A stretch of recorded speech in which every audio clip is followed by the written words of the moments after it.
Welcome back to another episode of Rameumptom Ruminations.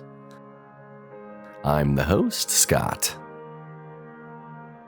Today's episode is called An Interview with 21st Century Saints.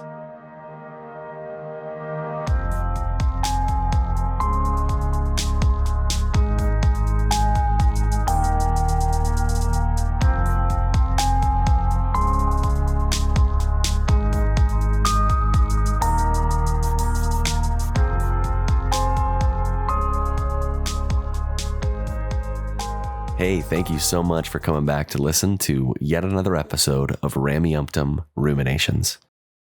Today's episode is a little bit different format from the usual. I was recently interviewed back on May 4th of 2022 by the wonderful folks over at the 21st Century Saints podcast. And they also invited Peter Bleakley from the Mormon Civil War podcast. If you're familiar with the podcasters over there from the UK, these are part of the Brit Vengers, as they call themselves. So they brought me onto their show to talk a little bit about myself and my podcast, and also Star Wars, because we recorded this on Star Wars Day, May the 4th. One quick thing. I was running into some audio issues while doing this recording. I've tried to clean it up as best I can, but my audio is not great in this recording. So please forgive any of the cutting in and out in my track. I've since fixed the problem and everything should be back to normal.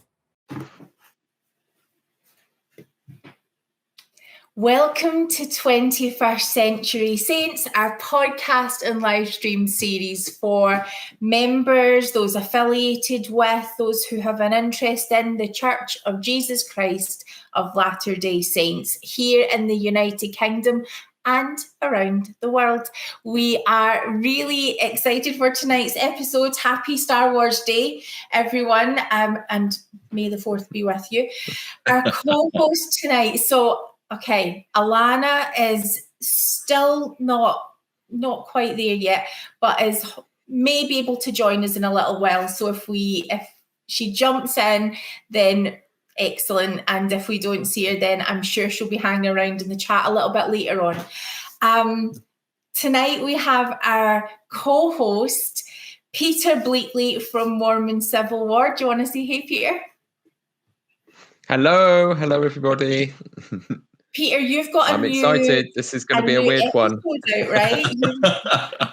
I do at last. After 6 months, I've finally produced something. So I've got a whole bunch sort of mainly responding to the Brad Wilcox debacle. And then I've got some more to come out afterwards about the Swedish Boise and British rescues, which we haven't even got to yet. And so lots coming now. I'm on a roll again. I have been working on them all this time, just haven't got them published and out there. So there should be a fairly swift succession of some more content from me at last. And we've all. But I'm getting excited about Scott's. Yes. So we have our guest tonight is the incredible new podcast on the block. I don't really, big up podcasts because there's so many out there. But sometimes something comes along that's so special, and I think this is one of those really special ones. There's a lot to get our teeth into. There's so much to talk about. And when I was listening to the first couple of episodes of Rameumptom Ruminations, one of the first thoughts genuinely that I had was, if this was a conversation that happened in church, Peter Bleakley would be stopping you at the end to say, "I'm talking about this," and church would be like, you guys would be there all night. It is such an interesting discussion. So this is Scott from Rameumptom Ruminations. I cannot recommend it highly enough. Thank you so much. Those are such kind words, and I really appreciate that, Jane. Do you want to say hi and tell us a little bit about your podcast? Yeah, of course. So Rameumptom Ruminations, it's a podcast I started almost a year ago to the date. I'm coming up on my 1-year mark next month, like early June, I think. And it's just a place for me to go and talk about the random things that are going on in my head. I kind of follow both some of the comments and some of the discussions that listeners have with me through the various channels. And sometimes I'll do full episodes responses to those. Sometimes it's just something I've been thinking about from a movie I watched or a book I've been reading. I kind of just talk about whatever comes into my head. And I try and relate it all back to Mormonism. And it works. It's superb. I'm really loving it. So how many episodes have you done so far? Do you know? So this week I released episode 49. So coming up on 50. I am almost, as I said, to the 1 year mark. I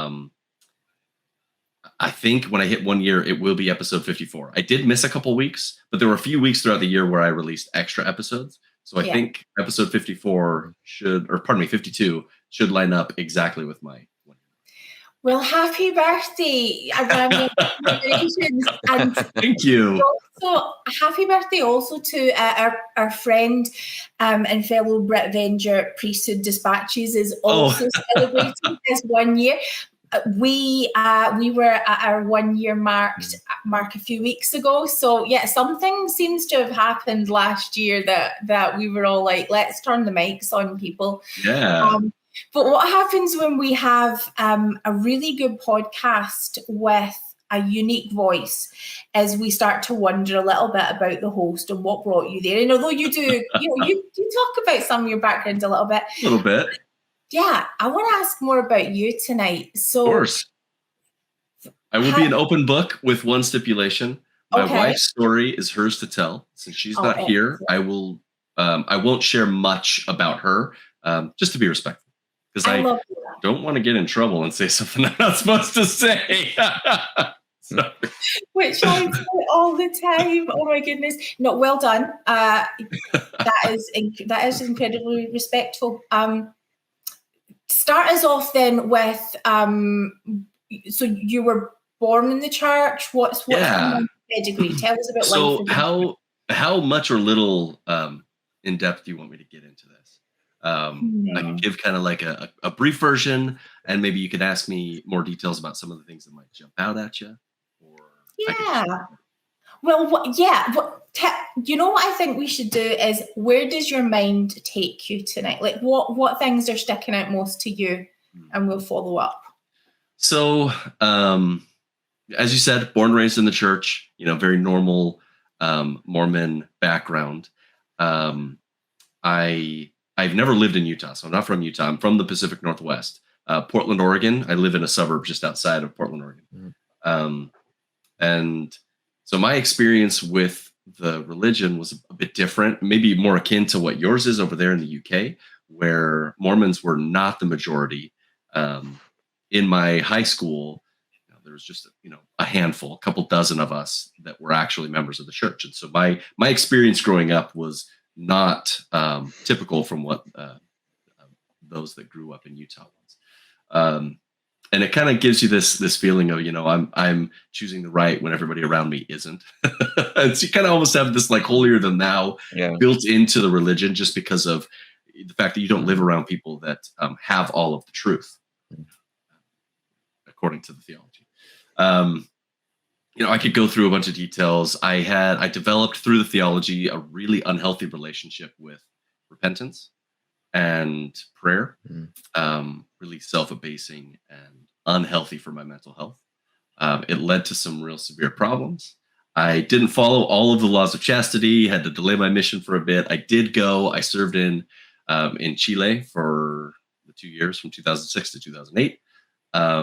Loved it, had some really cool experiences, but I would say that's where my religious deconstruction began, although I didn't realize it. There were things that I stopped believing in. Was Brad Wilcox your mission president? No, but my mission president is in the 70. Elder Ceballos. It was my mission president. Can I ask you to let's go back then a little bit, because I do want to ask about, you talk about prayer and you talk about repentance. A lot of our audience is active Mormon. A lot of our audience is transitioning out. We really spread across the board. Okay. And it doesn't make sense. I think especially later on, we're going to get into some really cool Star Wars stuff. Okay. We're going to have some fun with it. And so the idea of something that works, that can only be seen as a good thing, prayer. How can someone have a problem with prayer? Yeah. So this is a discussion that my wife and I have had off and on for years now, throughout my whole religious deconstruction, because her relationship with prayer and repentance was very healthy. It was just exactly what you would expect and the ideal of this relationship that you build with God. But mine was heavily influenced from the scriptures in Nephi, where, I am lower than the dust. I can't do anything without God. And I took inspiration from these self-abasing prayers in the scriptures and internalized it in a way that I don't think everybody does. And for me, that was the way you connected with God, was recognizing that you were less than him, or her, or they, whatever you want to call God. And so for me, from a very young age, it wasn't healthy. And it didn't have an impact on me mentally at first, but 10 years down the road of treating myself like that just was not good for me. And it led to some real serious depression and some suicidal ideation. Content warning for those, just throw that out there. Now, the other thing I do want to say is I recognize that my depression isn't 100% in the church's hands or on the church's culpability, if you will. I am medicated now, and that helps me so much to keep almost like a baseline mental stability in a way that I wasn't able to do on my own. And so I recognize that part of it was the chemistry in my brain, and part of it was the religious system that I came from. So I want to be fair in the way I'm portraying this, that it's not 100% the church's fault. What does adding, for someone who is maybe pre-programmed, shall we say, to really take these issues not only to heart, but to process them in a way that is potentially going to cause you harm? Yeah. How does repentance sit with that? To throw repentance into the mix is it's really strong. There's a scripture in Doctrine and Covenants. I want to say it's 76. I could look it up, but we'll just continue the discussion. We maybe throw it in the show notes later. But it's the verse where it talks about, if you sin after you have repented, all of your previous sins are back on your head. Yeah. That's terrible, isn't it? Yeah. Oh, yeah. And so I had this, maybe I'll explain this as well. I have, ever since I was a kid, I have thought about my own death with an unhealthy regularity, and just recognized my mortality, that I'm not going to be here forever. And so I just I knew that the end was coming, and almost, on a weekly, sometimes daily basis. And it's still today, I think about the end regularly. And so pairing that with, anytime I would make a mistake, I'm like, oh no, suddenly all of the horrible things that I've done in my past, horrible. I wasn't a bad kid. I just did stupid stuff. But at the time, I thought that, me breaking the law of chastity as a kid, or some other things that I had done, every time I made even the smallest mistake, it was immediately I'm like, oh no, everything I've ever done wrong is back on my head. And I'm like, I had better not die before Sunday so that I can take the sacrament again. And it was really unhealthy for me. Yeah. Can I just say something I've been reflecting on a lot recently is that kind of messaging that we give to children. That one of the things I've discussed in my podcast is how still the church keeps pointing to, for the strength of youth, even to senior leaders, as being the law, the be all and end all of what our view of the law of chastity is, while moderating policies to do with not asking intrusive questions in interviews and such like thing about sexual things. But they haven't checked for the strength of youth, because for the strength of youth tells all young people that any kind of sexual sin is said second only to murder of any degree, and that they must talk to their parents and their bishop about it. So the kids are being traumatized with this completely unrealistic high-level expectation with no safe framing of any kind of sexuality going on. And that is what they're told to memorize. And I think there's a psychodrama that goes on in church where adults who didn't have a perfect childhood have this totalitarian vision that if we only raise our children right with the right intensity, they won't make all the human mistakes we did. So I think we project a lot of fear and angst and pressure onto young people and everything to do with their sexuality. That if you've grown up in the church, you're just pummeled by it all the way through. And it's incredibly abusive, as Sarah said, and that particular idea that when you sin again, all your previous sins come back to you, haunted me as a child. I'm only really starting to process a lot of this stuff, and we're still giving this messaging to the kids, and the adults balance it out. They've had life experience. They don't take things so literally. They assume that children understand there's a sliding scale of sin. But that is literally not what we're actually teaching them. And in Brad's defense, well, I've been going on I'm trying to, in exploring Brad Wilcox as both a victim and a perpetrator of some of these systems of abuse. He recently gave an amazing conference talk that was revolutionary, in which he basically referenced that and said, this is a bad idea. He kind of was talking about a young person growing up in the church and saying that being told that every time he slips up, it's all disaster and all his previous sins come back, or is not healthy. And that's the first time ever a general authority has said that from the pulpit. And in one go, he neutralized like generations of dysfunctional messaging and parenting. And it just showed how easy it would be for these guys to get it right. And even Brad's worked out that this is a disaster and demoralizing young people and tipping them into unhealthy mental illness. So I'm really, I just feel very strongly about this at the moment. And you and I and all of us in whatever degree have experienced the terrible consequences of this, that, as you say, your prayer, something that should be healthy and positive and empowering, becomes an endless cycle of guilt. A relationship with Christ becomes about your guilt. And this was really ramped up by, miracle of forgiveness and the whole philosophy with that from Spencer W. Kimball. That was the manual for all the priesthood leaders advising us. I was given a copy. Such an important issue. Yeah. I was given a copy of Miracle of Forgiveness when I was 18 and told that I needed to read it before I could go on my mission. And it was not good for me. I had some really funny thoughts. I've always thought about things funny. One of the things that sticks out to me today from that is in there, he talks about masturbation leading to homosexuality. And in my head, I'm reading this and I'm like, okay, I'm not homosexual, but I've done that. So is there like a certain number of times that you have to do it before you turn gay? And what's that number? Like, when am I going to hit that mark and suddenly become gay?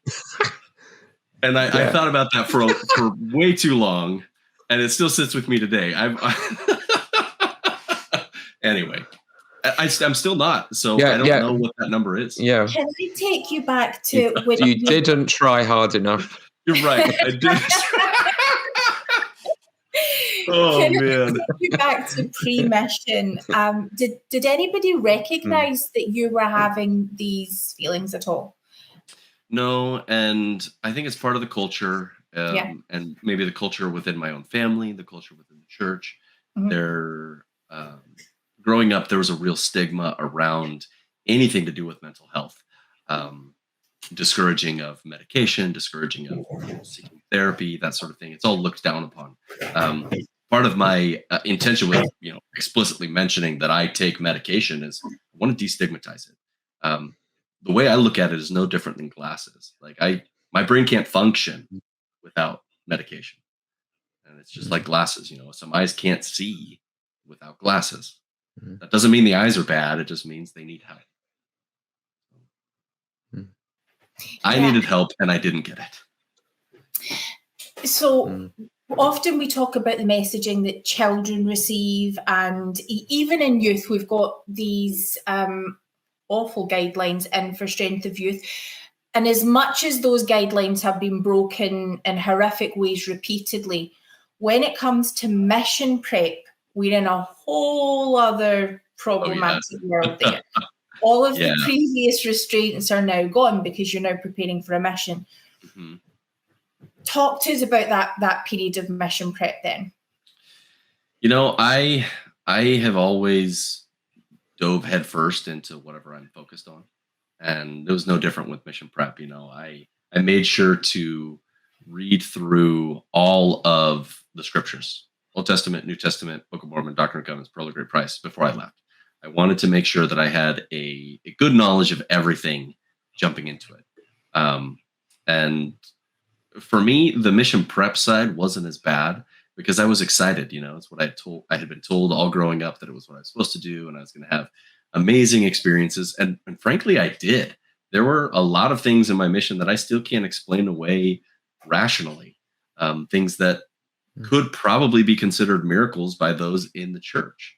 But where I stand now, I unexplained, like, I don't know, like maybe I manifested them because I really wanted these things to happen. But I don't know. I was 100% all in. And I saw and did really crazy, miraculous things while I was down there. In fact, some of the other elders would call me the Prophet Dyer, El Profeta Dyer, while I was down there, just because of some of the crazy things that followed me. Anyway, so I dove headfirst, and the actual mission prep wasn't anything out of the ordinary. It was the repentance aspect of it, trying to get ready. And I wasn't delayed a ton. I just went out like a year later. I was 20 when I left. So. You know, so we had a comment there who talks about someone having childhood OCD and that no one in the family notices. And I think it's actually quite a good comparison that with OCD. So I've had OCD since my teenage years, and it's most of my rituals are mental. So no one in my family would notice because it's all happening. And you also think it's normal at a really young age. This is what life looks like. But it would be like swallowing a certain number of times, or my knee has to be in a certain position before I can swallow, or things like that. But no one's going to pay attention to that because they are not living in your mind. And while I don't have scrupulosity, I'm able to sort of differentiate the two. It really interests me that in our church upbringing, all of these things that we're experiencing are playing out in our own minds. So we, you know, for repentance, no one has any clue about how you're actually internalizing these messages. So how even would they begin to notice it? Yeah, I don't know that they would be able to. When did you actually recognize it for what it is? How old were you? I was probably 26 or 27. At that point, I'd been married for a couple of years. I had a very young child. I had a lot of comorbidities, a lot of different things going on. I had undiagnosed ADHD and pretty severe depression. And so there's a lot of different things going on. And there's some overlap with the OCD, with ADHD, at least for me. Like, I don't know, anytime I'm interrupted or anytime that I have to change tasks or subjects, it really throws me off, and there's an instant spiral downward. And having a kid really set off a lot of those things. And so there was a time, I don't know, early marriage was really bad for my mental health just because I didn't know all the problems that I had. But to answer your question, and I guess this was a long roundabout way of getting there, I have, and we have, no way to compare the way our brains process with anyone else. So I didn't know how my parents internalized religion. I didn't know how they prayed individually. I didn't know how they thought. I didn't know how their brains worked. I only knew how mine does. And I still only know how mine works. I don't know how anybody else's works. So I have nothing. I literally have nothing to compare it to. And I don't think anybody does, because that's not something that we can easily articulate. And I mean, I totally agree. And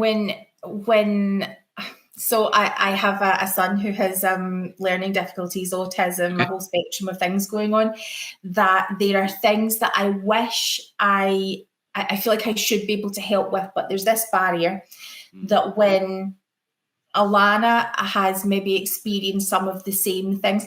Okay, there's a thing called cuteness aggression. I don't know if you guys have ever heard of it, right? But this is so you either recognize it or you don't. It's one of those extremes.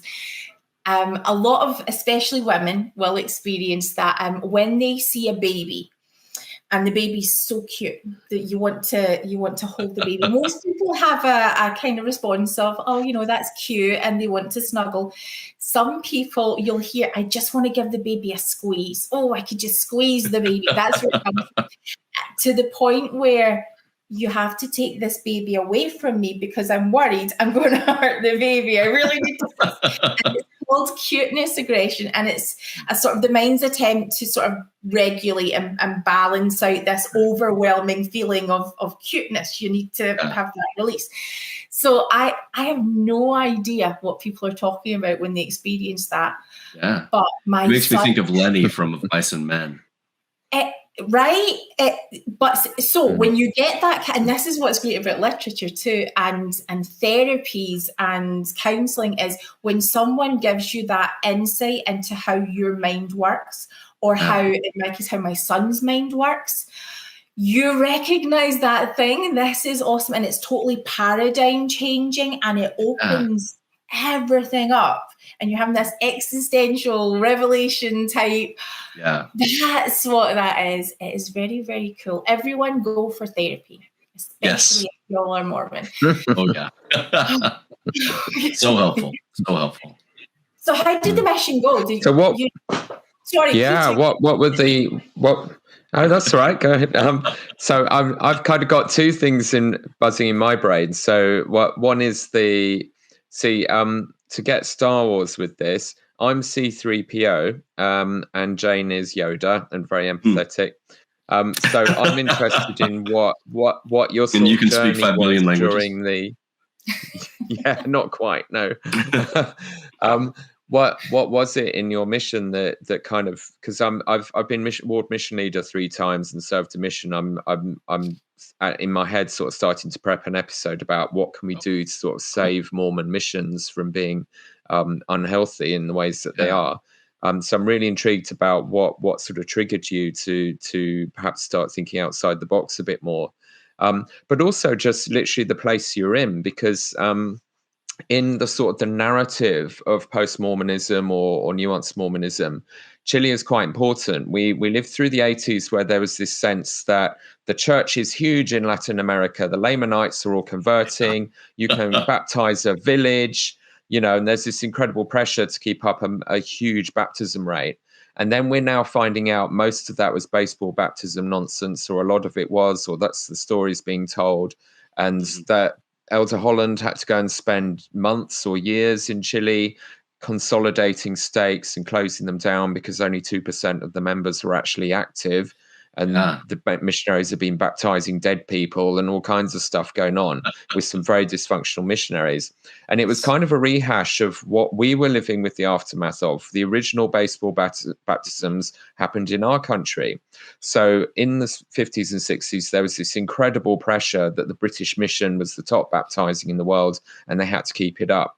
And they engaged in really unethical practices to do that. And as we were growing up in the 70s and 80s, in the aftermath of that, we already had ward lists ram-packed with huge numbers of people who probably didn't even know they were members of the church.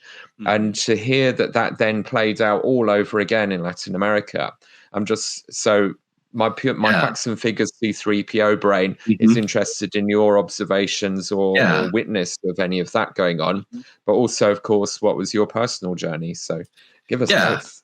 Of course, yes. Yeah. So I'll address the kind of the numbers side of things, and then I'll talk about some of the experiences I had. Now, I was definitely on the tail end of those baseball baptisms. Now, in South America, they're not baseball. They're over there in the UK, it's football, or for here in the United States, soccer baptisms. We would have on P Day and Saturdays, we would still have these like big soccer things where we'd just go to the field, we'd play. In fact, a lot of the chapels down there, they have like, instead of like a basketball court like they have here in the United States, I don't know if they have those over there in the UK, but in Chile, they had a little football or futsal, like a small soccer court where it was like half the size of a basketball court, and they had 2 goals in the end. And, it's designed the way they played, and I'm sure this is played over there as well across the pond. But when you score the goal, you can't lift it off the ground. It has to roll across. And that was the game that we played with everybody, both P days and on Saturdays. Now, that's how we did a lot of tracting. We didn't have any rules or regulations on like, oh, you have to be baptized in order to play. But that was definitely a tool we used to entice people to listen to us. I will say, as I said, it was on the tail end of this. So my mission president, great guy, honestly. His focus was on legitimate baptisms. I have nothing bad to say about the way he ran the mission. He was awesome. I loved working for him as a missionary. Fond memories of his lessons and his just anything that came out of his mouth. I absolutely loved him. And maybe I disagree with it now, but no ill will towards this man. I think he did a great job. That now, in direct contrast, a lot of the zone leaders, they were perpetuating some of these unhealthy practices, and it didn't sit right with me. And so I didn't baptize the most people while I was out there. I didn't baptize the least, but I didn't like the sort of baseball baptisms that we've been talking about. So I never did those. Just didn't sit right with me. And I had companions that were frustrated by this, but I didn't like it, so I didn't do it. But you could have. Easily could have. Now, we weren't baptizing people that had already passed away, but it was so easy, and I don't know why all the time, but anyone that I asked to get baptized, I'd say 50% of the time would say yes, without like any consideration. Maybe they'd change their mind a week or two later, but because you do get a lot of people analyze culture clash in different cultures in the world. So where people have a tradition of, if you've got a guest or someone in your house, you will never say no to them. You'll just say yes to anything they ask, but you don't actually mean it, And then these Westerners are kind of perplexed of why these people didn't turn up for the baptism they agreed to last week, and there's a bit of that going on. What was retention like because this was a time when President Hinckley was starting to try and emphasize retaining people, not just filling the ward lists with numbers. And so I don't know if you have any sort of ballpark data on what percentage of people baptized are actually there 3 years later, or if you have any sense of that. Yeah, so I kept in contact. I'm still in contact with a couple of the people that I baptized. And it wasn't a crisp, clean number, so I couldn't give percentages, but less than 5 are still active. And in South America, we baptize a lot of people. I didn't quite make it to triple digits, but I was getting close. Wow. Wow. Yeah. So, and as far as retention goes, almost every ward that I served in had well over 1,000 members on record in the area. Now, whether they live there still, who knows? But we never usually had more than 100 people attending. So, in the ballpark, 10 to 20% activity rate is what we experienced while I was there. Alana Wilson Bryce joined. Oh, and that's what we're having here now. Hey, Alana. It's Alana. Right. I'm a bit late, sorry.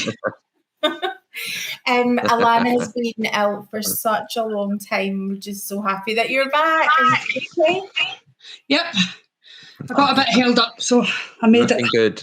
I apologize for my messy office. Okay, just ignore that. I know. It's like, oops. I liked it better than it was like right in my face. Sorry. Okay, so you move. So that's very much like. Sorry to just butt in a bit with my data obsession. So that really is where we, just to make comparisons, because there are these connections. Before COVID, we knew from leaked data that the activity rates in Britain were down to 14%. And we're pretty sure now that it's gone down another 20%. So we are hitting a similar percentage of around 11 or 10% active here. And that's, what you're experiencing there in Chile, and certainly seems to match the information coming out there.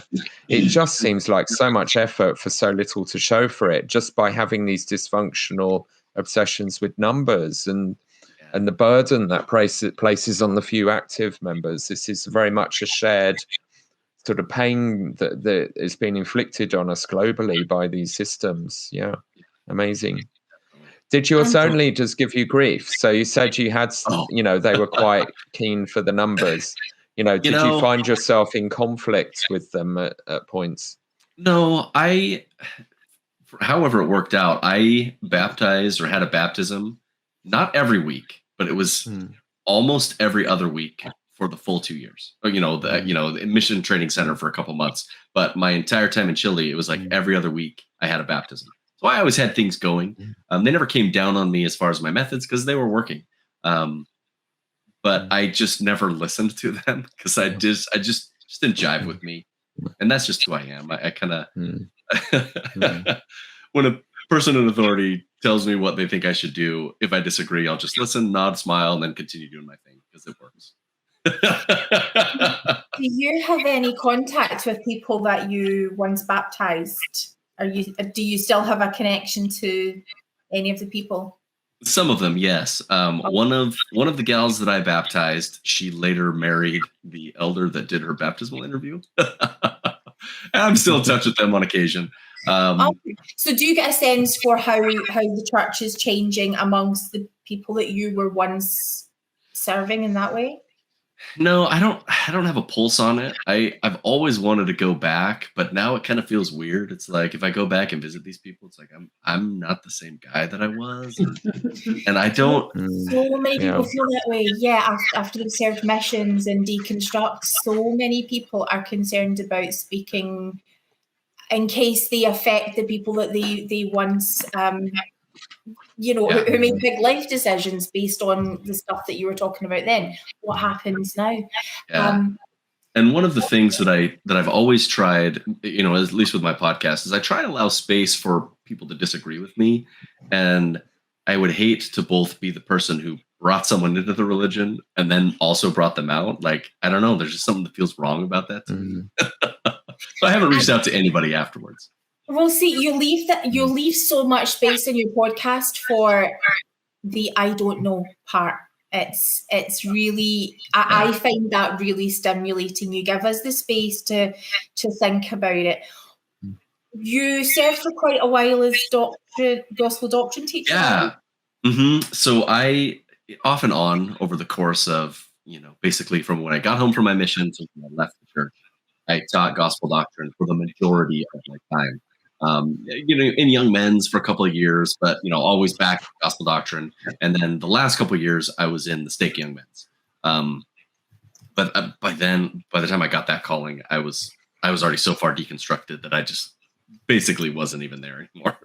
But I took a calling and I tried my hardest to do good at it because I was kind of the female physically and. So the majority of my time in the church, and I'm 36 now, or turning 36 in a couple of months here. So basically, from the time I got back from my mission, 22 to maybe 32, so about 10 years of off and on gospel doctrine teaching. How were your classes received? Always wonderfully, and I've always thought different than other people, I think. I don't know. But I come into it and I never followed the guidelines. I always, I pitched the book day one. I look at the lessons. This was the pattern that I would always follow. I'd look at what the scriptures were. I'd find the most compelling either set of scriptures or story within that section, and I would only talk about that. And I wouldn't ask the questions that are in there. I wouldn't teach what they were supposed to. If it were focusing on, David and his whole story, I remember one whole lesson. I just talked about the relationship between David and Jonathan. We spent an hour just talking about that and asking questions, getting people to think, and understanding relationships and having a best friend, and what the scriptures can teach us about that sort of a relationship. And so my lessons were never what you would expect. They're never what I would expect. I just sit there, read the scriptures. The same thing that I do with my podcast now. Whatever I'm thinking about, that's what's going to come out of my mouth. And I think at its best, that's what's brilliant about how church can be and sometimes is, that by having mass participation, by taking turns being the speaker, the sermonizer, the teacher, we hear so many, you have the potential to hear from so many different opinions. And part of the tragedy that a lot of people who are becoming disillusioned lament is the loss of that now, that everything is so standardized and correlated, and come follow me just finds all the most boring bits of the scriptures rather than the real meat. And they're really intense about, you must not talk about these other things. You just got to stick with this curriculum now.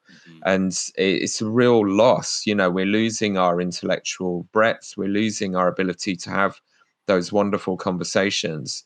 We're losing our religion because of that. And as you say, people just love it when they can learn something new and not just repeat what everyone said before since primary. That's what it should be about, bringing together all of our different perspectives and ideas.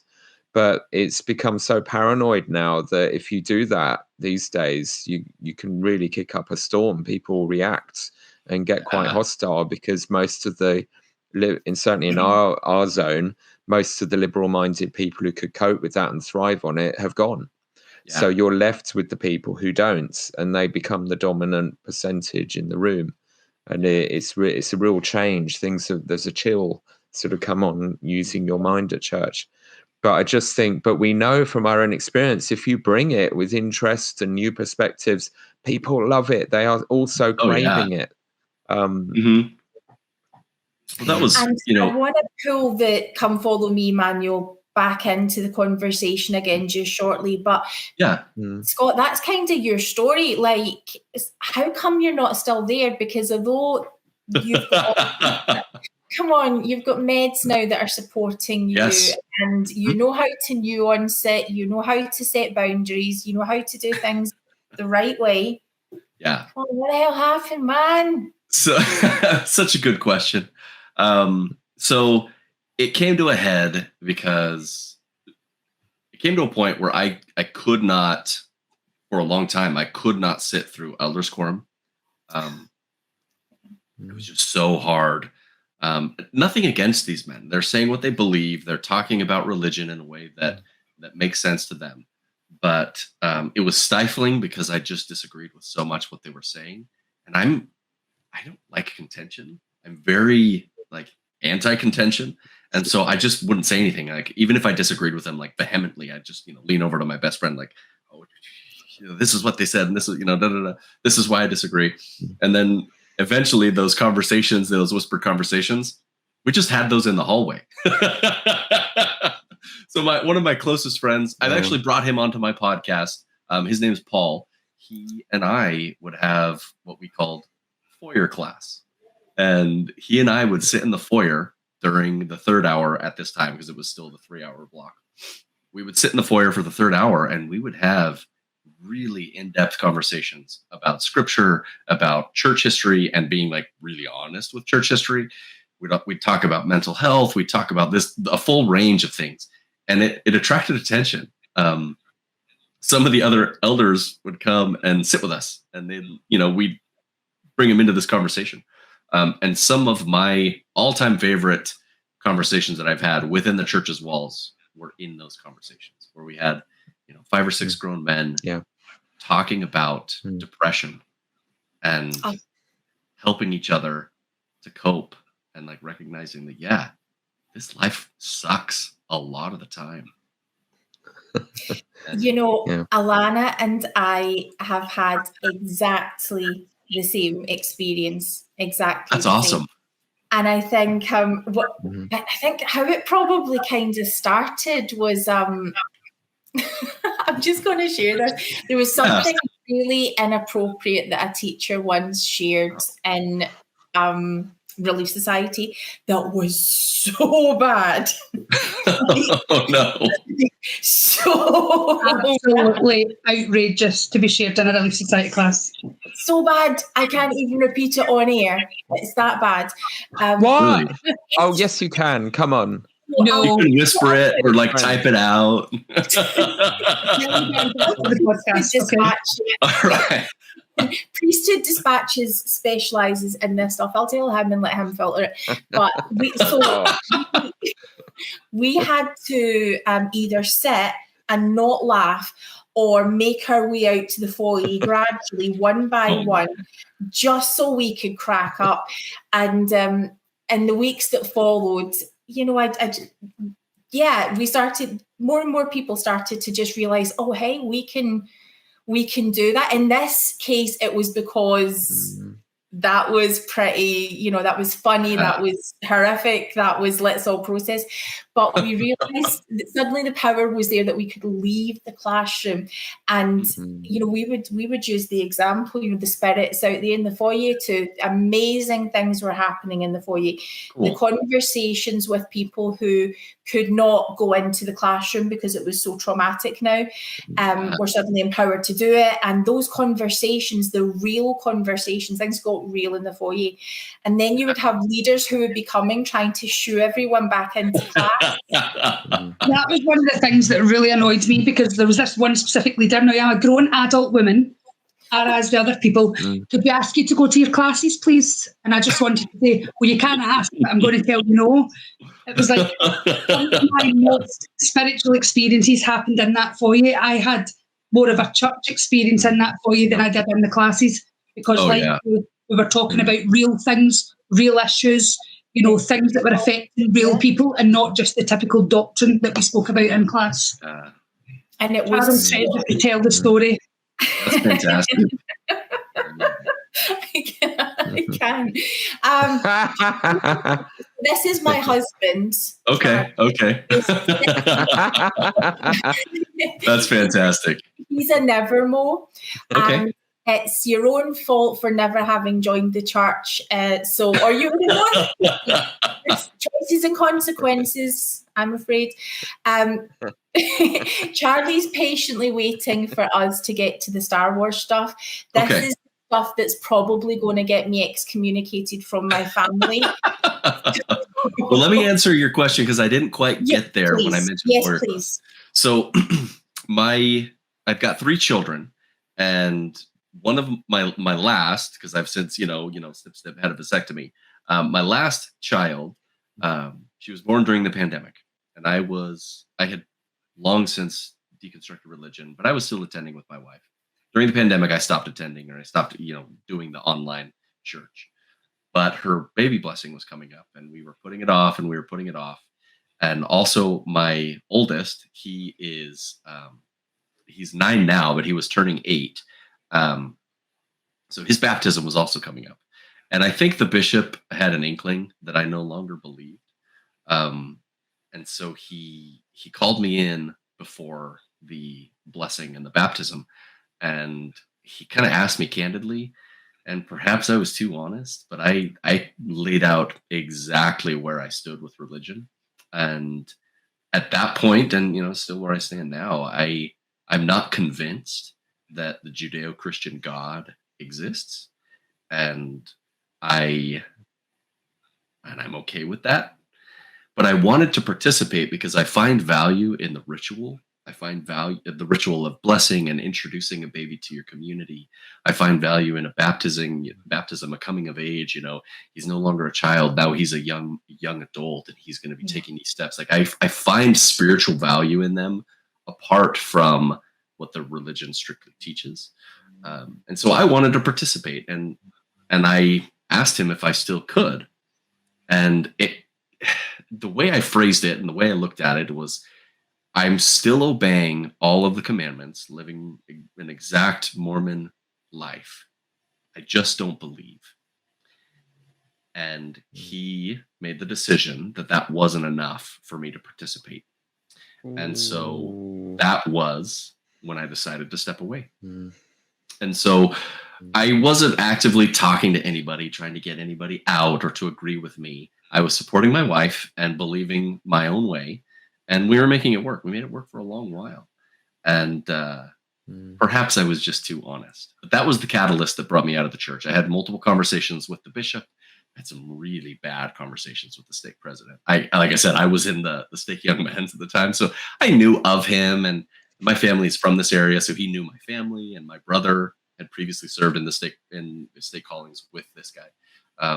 So he comes to our house, and we had some really bad conversations. So much that my wife is like in tears when they're leaving. And just after that, I was like, you know what? I'm done. I don't want to do this anymore. It's not good for me, and it's not good for my family. I still support my wife. She is active. She believes I will say she's nuanced. She doesn't have a belief in everything. But it's where she finds spiritual fulfillment. And I think that's amazing. You know, I support her in whatever brings her the most happiness. I love that. But what kind of impact did it have on you? Because let's face it, that sounds hell of a healthy, right? You made a decision. Yeah. Did it come with any backlash? You know, let me put it this way. My wife has described this to me. And the reason that she was able to get through a lot of this, like religious deconstruction stuff, is she talks about how hard it was to live with me when I was going through my darkest moments, and how she loved me and she helped work with me through all of those times. Really, some really scary times. And she loved me and she worked with me through all of that. And she's like, this is nothing compared to the depression that you went through. I laugh because if I don't, I would cry. So she had already gone through so much, and she loved me so much that a faith change was just, the next step. And through the depression, we reevaluated why we're together.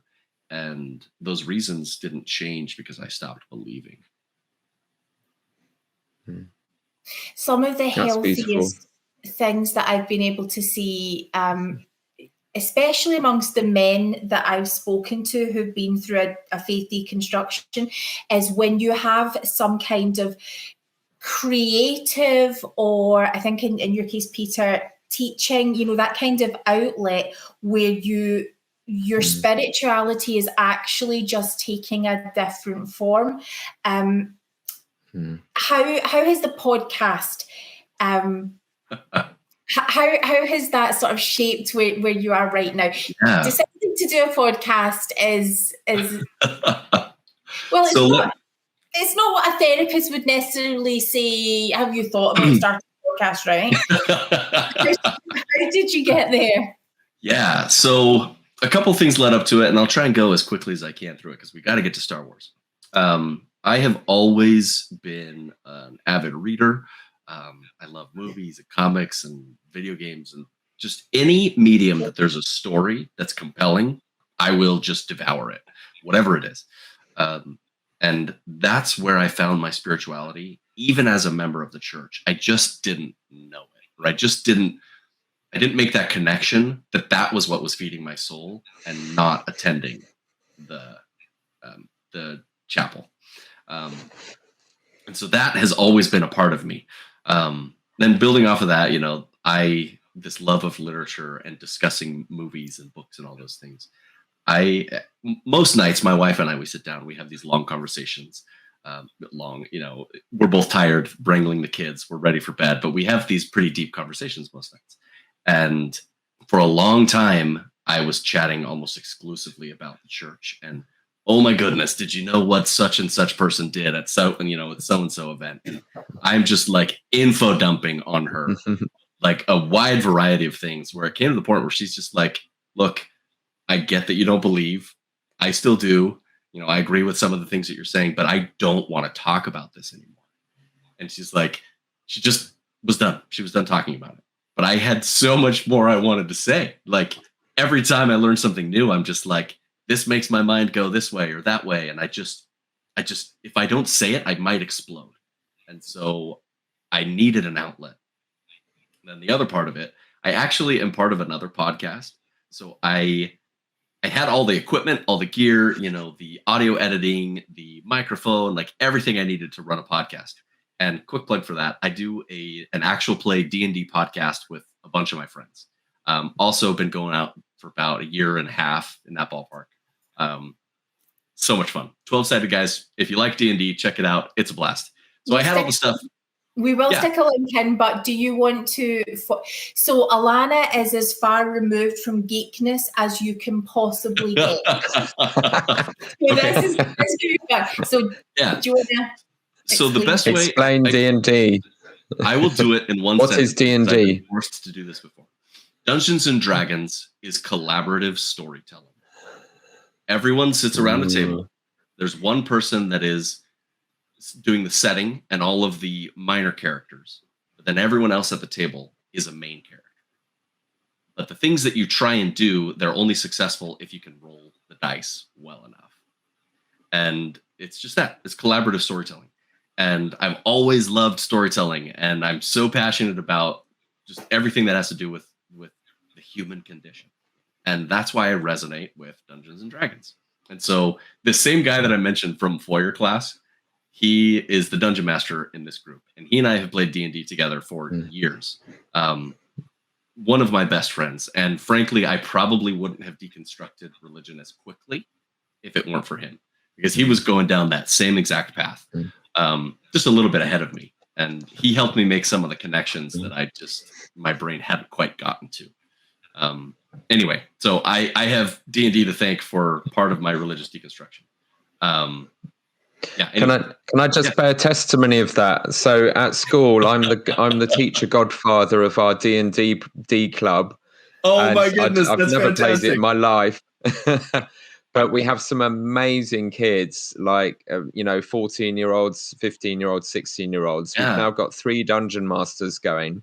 They've gathered together these little clusters of really random humans, and they love it. And I've started listening in properly. It's incredible. You're absolutely right. I had no idea they had so much autonomy in where the stories go. And they're buzzing. They're using their imaginations. They're thinking through scenarios. They're having an absolute blast.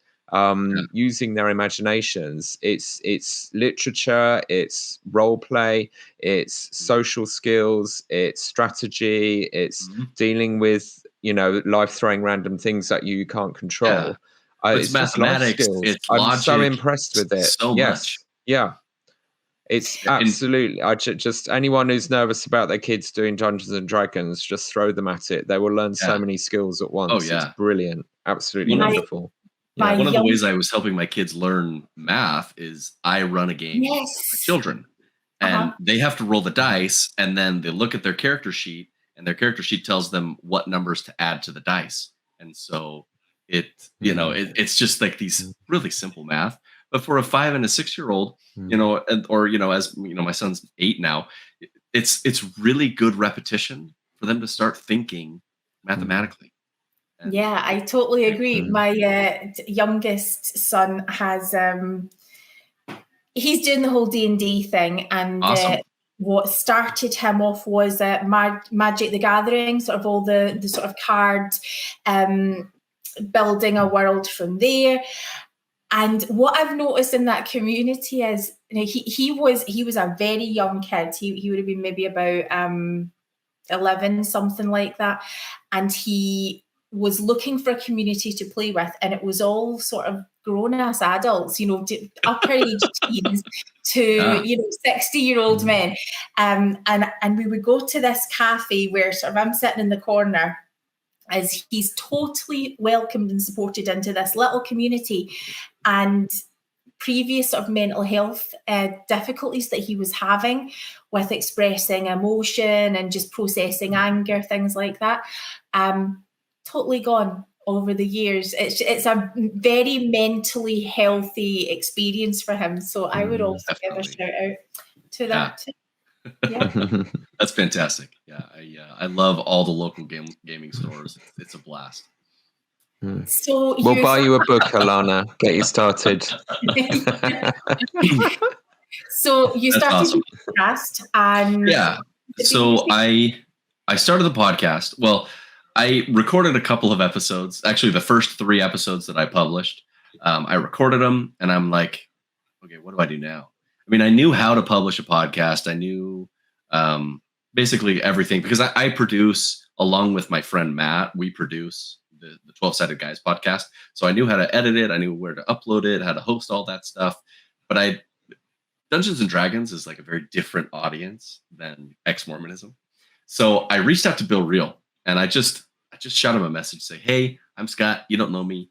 I have a couple questions I'd love to ask you. I'm interested in entering this podcasting sphere, but don't feel any obligation. If all you get from this is just listening to me for a sec, thank you so much for all you do. It's that sort of thing. I love your work. I'm so grateful for everything you've done for me. The end to the message. But he messages me back shortly, and he's like, yeah, I'd love to chat. So we have a fairly long phone conversation afterwards.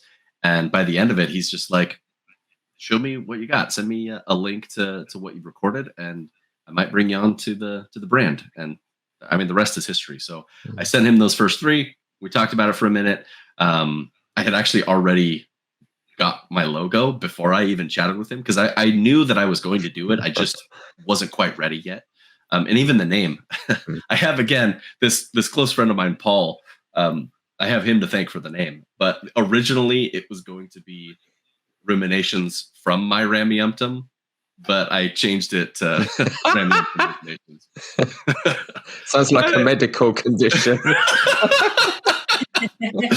Yeah, I thought it was. I mean, it's a bit tongue in cheek, but I don't feel like it matched the tone that I wanted to set, and so I changed it.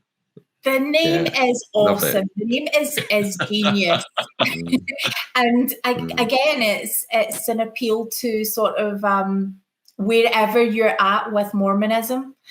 I'm going to ask, would you, so my favorite episode so far is where you talk about Laban, and you talk about just last week or 2 weeks ago. Yeah, that one that really sat with me for a while.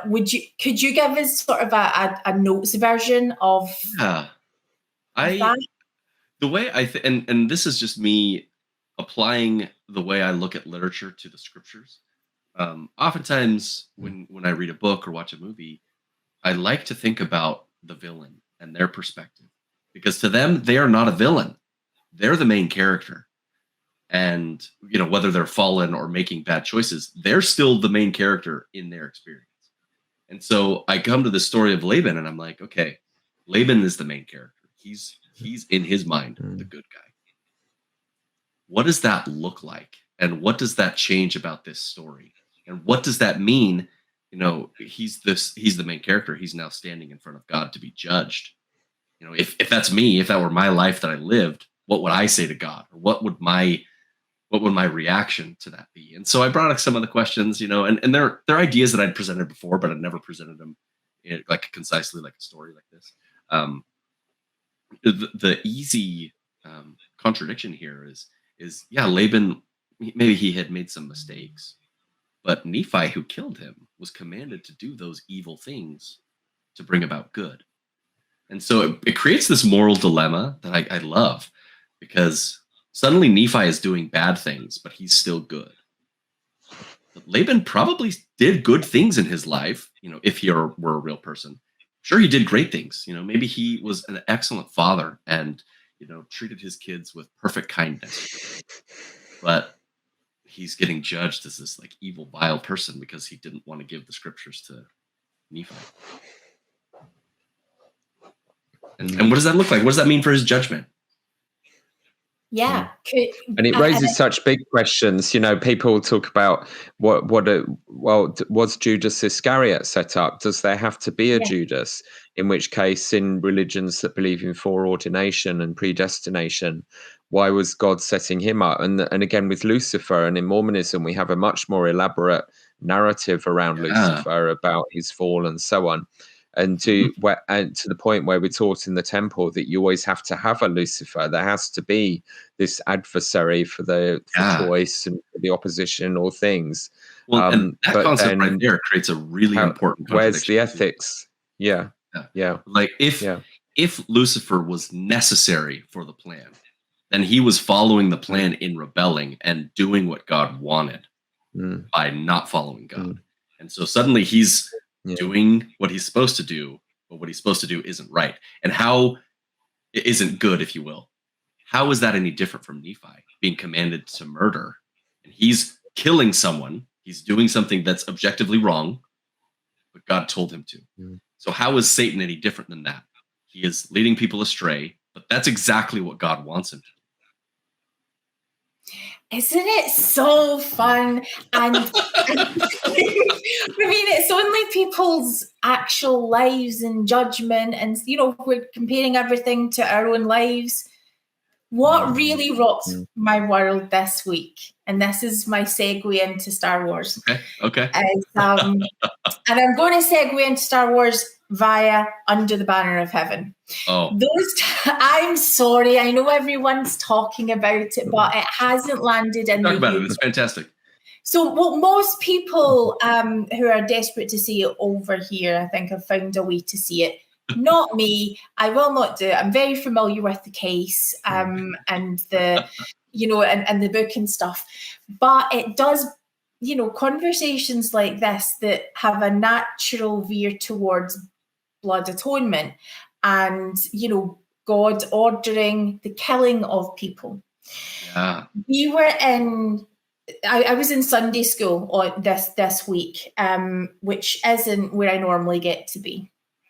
And we were talking about the law of the Sabbath, and the Come Follow Me manual just kind of alludes to, we don't do that anymore. But at the time, if you broke the Sabbath, it was a capital crime. Mm-hmm. And to my heartbreak and disappointment, we then start getting comments about how justified that is in this context. Because the people of Israel were a stiff-necked people, and that was the law. And the fact that this argument has been used in anti-Semitic rhetoric for years, the consequences of us sitting, stroking our beards in Sunday school, coming out with these extremely problematic opinions. Yeah. It just shocks me. So what I would suggest is, I guess my segue to Star Wars is this. When it turns out, I think we'll maybe put a link to the clip, but there's a comedy sort of clip that goes around the internet where two Nazis are looking at each other and they're saying, "Are we the bad guys?" So I want to talk about more where about the Jedi, about it's Star Wars Day.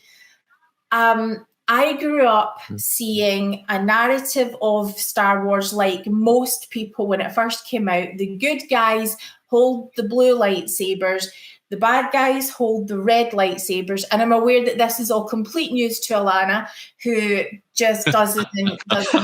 We're going to. In my defence, I have watched a Star Wars movie, so I'm not completely. You're not thick or anything, but we're going to go deeper. We're going to. It was a lot of years ago, so this is going to go in a way that my husband has already told me, and my teenager, they're not happy. They're not happy about this at all. So we went from good guys and bad guys to when the story is developed further, we start to see problems that have helped me to see problems with, hold on, is this hero, Obi-Wan Kenobi, a complete douche? This is awful stuff that you are doing. So I have lost my faith in the Jedi, and I want to know, how can I get back to having confidence that these are actually the good guys? And I'm not going to be ashamed of the Mormon parallels we're chucking in here. But Peter, tell me what you think. Well, you've broke my world today. So I'm also having a Jedi faith deconstruction live in this podcast, just from our two text messages, which does show how quickly things can crash for religion. And did we have 30,000 Jedis in the last census in Britain? I'm not sure. There was a big thing that a lot of people declared their religion to be Jedi. That's fantastic. Yeah, we got a lot of people. My husband was one of them. I love it. Brilliant. So we are talking about real religion here, everyone. But things you said is, oh my gosh, you got my initial salvo was, well, they're racist because you're either born a Jedi or not. It depends on your midichlorians, on your genetics. Yeah. It's almost ableist. Some people have it, other people don't, and there's nothing you can do about it. Yeah. And then they take children away from parents and disconnect them from their families.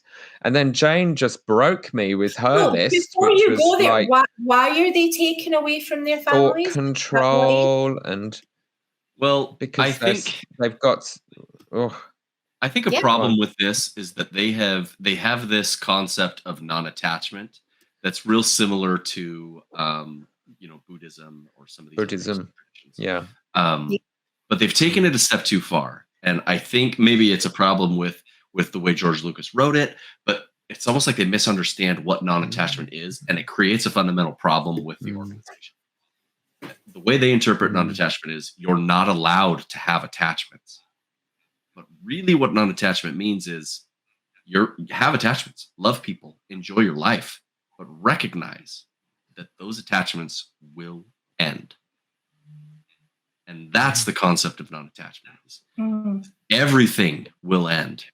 Our relationships will change. The marriage I have with my wife now is different than what it was 10 years ago. So this concept of non-attachment, and who knows, 30, 40 years, maybe we get divorced and it's better for both of us. Non-attachment means love the people you love, enjoy your life the way it is, but recognize that it can and might possibly change in the future. So the way the Jedi have interpreted it is that they've gone way too far. And I think that if they're going to change, they need to bring that back to a more healthy balance. Fundamentalist. And they show Anakin, and they show Anakin being broken because he is still attached to his mother and hasn't resolved those issues, and it all leads to hatred and rage. So in a way, maybe there's a larger message there. But totally. Yeah. According to the Jedi, they would have disconnected him from his mother sooner, so that wouldn't have been. And so when we see all these little Jedi kids in training, that's really creepy to look at. It doesn't look healthy, right? Yeah. Okay. Well, going to this, one of the things, and I think Yoda at some point during his exile made this connection. Because when he is talking, and this is in some of the newer movies, when he's talking to Luke about the Jedi records that Luke has kept, he told him to burn them, and then spoiler alert, Yoda calls down lightning and burns down this Jedi temple and gets rid of everything that they had done in the past, almost as a way to rewrite it. And he's saying, what we did was wrong. It led to some really bad things. We need to start over. And I really liked that, that decision for the story to almost, they recognized that they just really screwed up. And they needed to wipe the slate clean. And to have that come from the Grand Master, the one that when everything went down, he was the wisest and the best Jedi, to have him recognize that it was flawed, I think that's beautiful. It is. And so my husband, my kids, all my kids have... they lap this stuff up. So I believe, is it 2 days? In 2 days, we've got the new Ben Kenobi series that's coming out on Disney Plus. Isn't it the 20th? I think it's the 20th. A new trailer dropped this morning, but I think the new show comes out. So it's super, super soon, right? Yeah, it's real soon. This is important stuff. I was wrong. May 25th. So we've got a couple weeks. Okay, so we do. If we were to Peter, what I said to you in comments was based on one film and one character, and it's one that, you know, it's the one that most people have seen. So why would that have broken you? Talk about what happened. Well, all of it is evil. So you're talking about how Obi-Wan lies to Luke, like repeatedly, withholds information, tells him lies about who his father is, gets other people to lie to him, watches over him with a destiny, like already has a life plan mapped out for him in a sense, that he must sort of eventually fulfill. And there's a lot of stuff about destiny there. Then you got all the mind control stuff. The Jedi just turn up to do mind control. And then I was like, oh yeah, and they take the babies away to them and teach them to kill people, like with pretty dispassionately, just become mass murderers with lightsabers. You've ruined my life, Jane. I mean, seriously. Well, but I'm coming through it. Celibacy, yeah. Oh yeah, it's brilliant. You'll love it. But I think one thing where you're talking about and where there's so many wonderful parallels with sort of deconstructing Mormonism and so on, or any religion, is that Rey saves the books.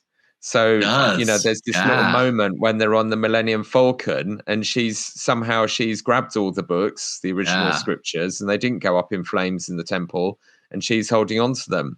And there's so much worry and positivity about that. The positive is, well, she can do what she wants with them, you know, and we can relate to our scriptures how we choose to, or see our own way of valuing them, even if older generations have lost that sense, or they view it very differently. But then there's also that idea, you know, I just think of, you know, how what's the face? Exmo Joe, whatever, has kind of been broken by doing the Mormon Stories interviews with Rod Meldrum, who's part of this uber traditional, verging on Desnat, you know, heartland theory, fundamentalist Mormonism that is not coping with the modern world or anything, or science. And just how they, in a sense, have snatched the scriptures from the burning temple. They see the burning temple as the historians, the apologists, even some of the apostles accepting real history and so on. And they want to hold on to their fundamentalist religion. And that is more true to them even than history and the scriptures. And you just see how dangerous this is, how ideologies and religions like the Jedi can fragment in all kinds of directions.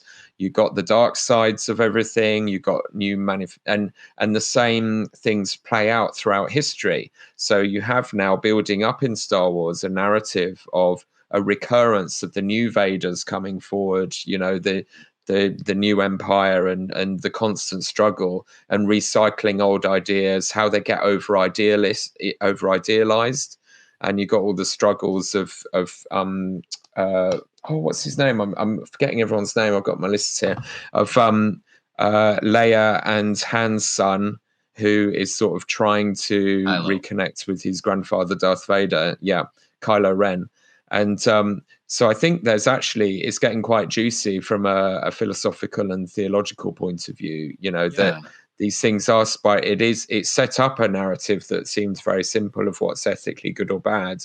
And the writers have intentionally now deconstructed that in quite radical ways. And we're seeing how that all plays out now. So I think there's a lot of parallel there. But then it also perhaps, I mean, one thought for me that, you know, I've sort of been flippantly commenting, like, if I need morality tales and stories to inspire me and teach me how to be good, I can get that from the Narnia stories and some Shakespeare and Lord of the Rings. I don't need Mormonism, where I also have to take on board giving my money to go into the American stock market, having most of my time taken away for busy work, intense sexual shaming from before puberty begins, and all the other bollocks, you know, and tea being enough to keep you out of heaven. I love the word wisdom, by the way, but still it's ridiculous, isn't it? And just, you know, we can get these stories from other places. And if the LDS Church is going to survive, it has to rediscover some much meatier philosophy and deep content to compete, because while it's being shallow and all it's offering is these stories, which are increasingly questioned as we deconstruct the Pearl of Great Price and the Book of Mormon and where they even came from. There is deep and great philosophy there. It is salvageable, but unfortunately, the system has created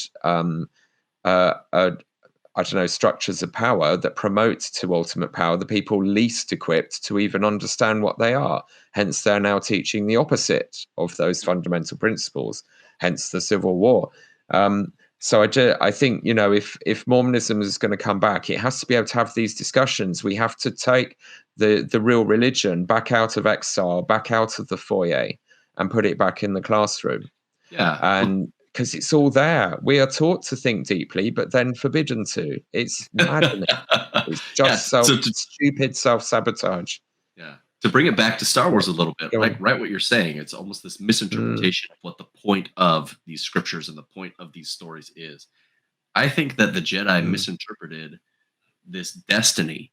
All of this stock in the prequels was put on Anakin to be this great balancing force. He was the promised, the chosen one. He was going to bring balance to the Force. And they were so upset when he went to the dark side and killed everybody. But that brought balance to the Force. Prior to that, the Sith had this rule of 2 where there was only 2 Sith master, a Sith master and an apprentice. But the Jedi, they had influence all over the galaxy. And there was an imbalance in the Force where there was much more good than there was bad. So along comes Anakin, later Darth Vader, kills all the Jedi. Now suddenly it's a few Jedi and a few Sith. And balance was restored. So if we're going to relate that right back to Mormonism like we're talking about, much of what... We should kill everyone. Maybe D&D isn't a good idea. What has it done to you, Scott? It's I actually right now play a character who is going through a similar moral dilemma where he's making a choice not to kill anybody anymore right now in the story. Anyway, a lot of fun. But no, to bring this back to Mormonism, much of what we understand is misinterpreted. And there's so much that we're constantly relearning or looking at through a new lens for the first time and seeing it in a different way, where I think that what the Jedi Order needed was to be completely broken down. And in order for it to be rebuilt as a better organization, I think this had to happen. And that was this rebalancing.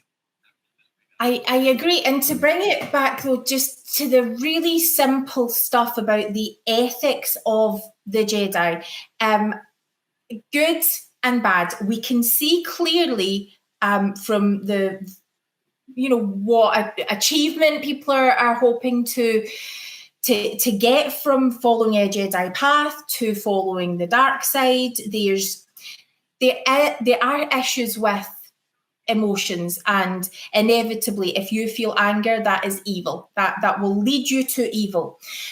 So there isn't a healthy processing of that, which we currently see reflected in the church today.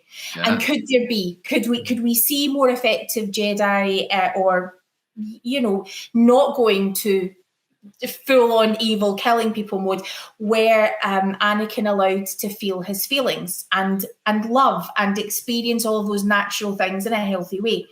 But I think since coming into this space over the past, sort of what has it been, 10 years, I've never heard a movie line quoted as much amongst the Mormon community as "These aren't the droids you're looking for." And it's that simple. Your own history is too much for you to handle. So I'm not going to tell you fundamentally that everyone else knows about you and your birth and where you come from. I'm not going to tell you what I know about the consequences that will inevitably have for you, and that you're going to have this massive deconstruction when eventually you find out. But this idea of lying for some higher purpose or also, we were having a conversation, my kids and I, the other day. These aren't the droids you're looking for. It was the only way that they could survive. They had to get past this point, or they would have been arrested and bad things would have happened. So there's good reasons to manipulate someone's mind if it's for the right reason. So if I lose faith in the Jedi, it's for those types of reasons. Can I regain that faith? Can it be made better? Is it fundamental to being a Jedi to not feel emotion and to lie if it's for a really good reason? There's a lot of parallels to that with how the church is operating. Right. Lying when it's beneficial to the organization, hiding things, the decisions that they make. It's very utilitarian. It's doing whatever it takes to do the most good for the most people.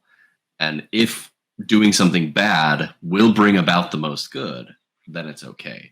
And so that's a code of ethics that people follow, and it's something that people do. Whether that's right or wrong, I couldn't say, but that's how they would justify that sort of behavior, because it's going to bring out more good by doing a little bad. Peter, what you think? Something that really struck me with the prequels was it felt like there was a shift to where the Jedi just didn't seem to have any emotion. They were very callous. They just go into situations quite cynically. They'd manipulate political situations on planets they're going to. They know how it's all going to play out, and they're playing a role. So there's a lot of that sort of Buddhist self-awareness and detachment. But all through the first three movies, everyone's very passionate. They're experiencing emotion. They're doing things for virtuous reasons. And it felt like that humanity had been kind of sucked out of it. And in a way, the humanity that's come up with the sequels from the original 3 or 4, it seems to be exploring more of the dark side of things, and getting more raw and complex, and obviously it's somewhat disjointed, and Disney's got hold of it and put stupid cutesy things with little sweeps with cute cats, at the race course looking at the sky, which was just ridiculous. That was awful. But I think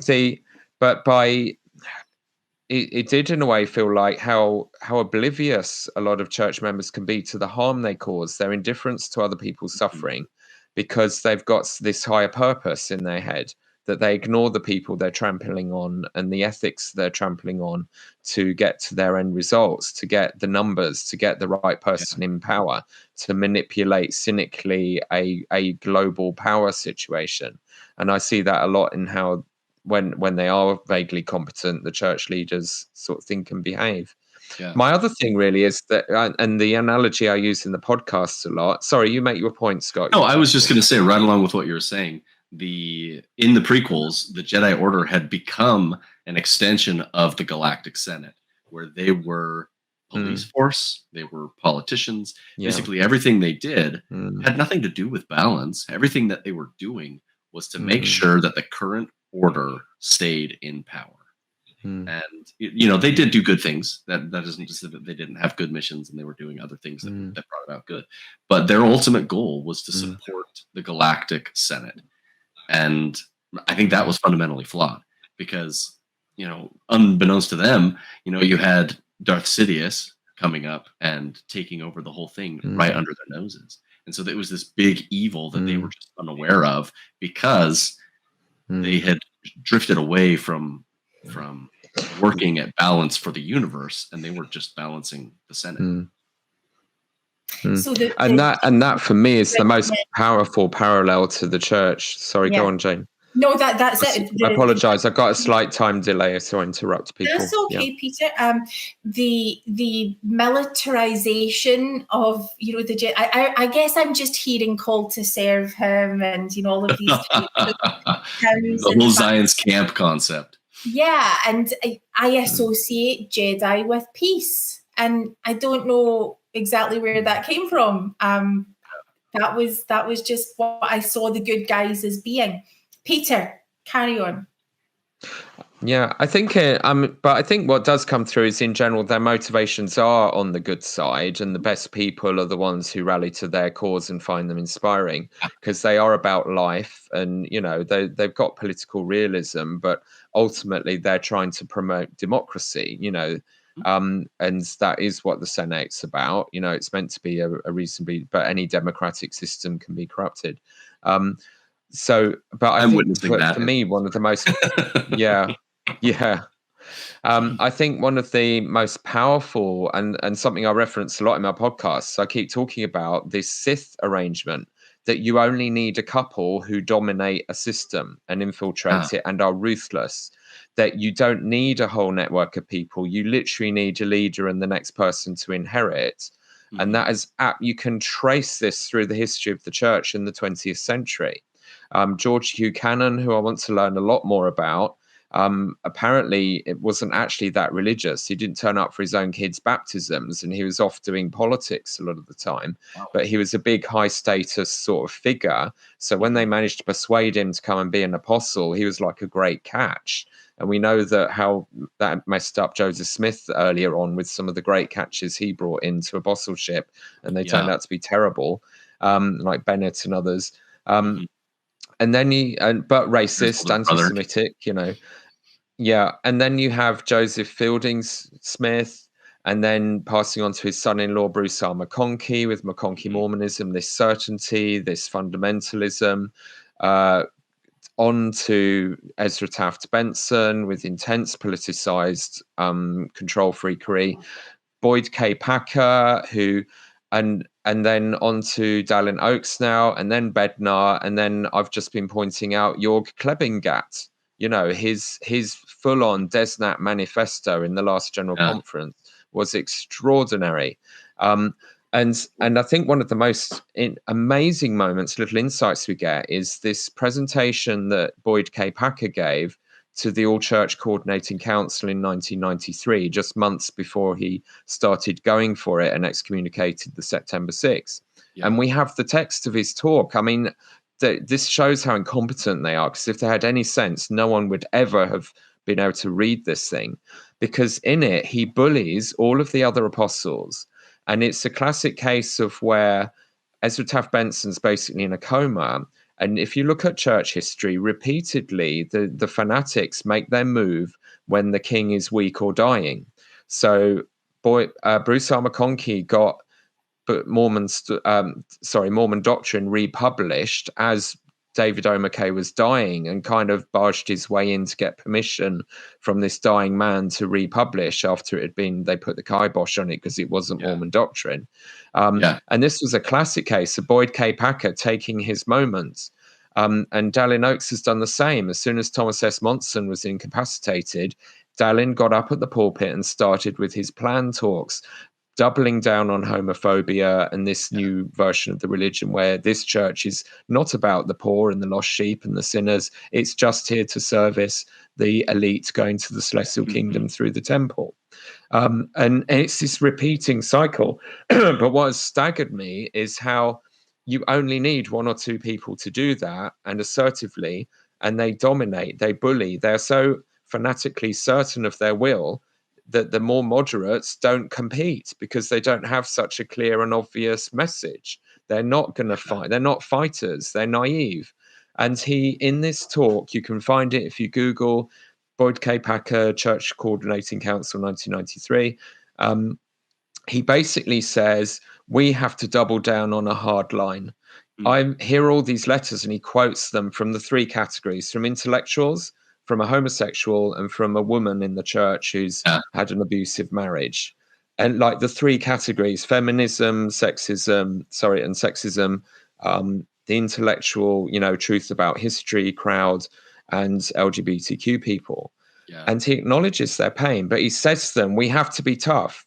We will minister to these people and their exceptional needs in private, but we must not ever compromise our public messaging. It must always be strict boundary policing, no nuance, otherwise everyone, because they treat all the members like children, like unruly children.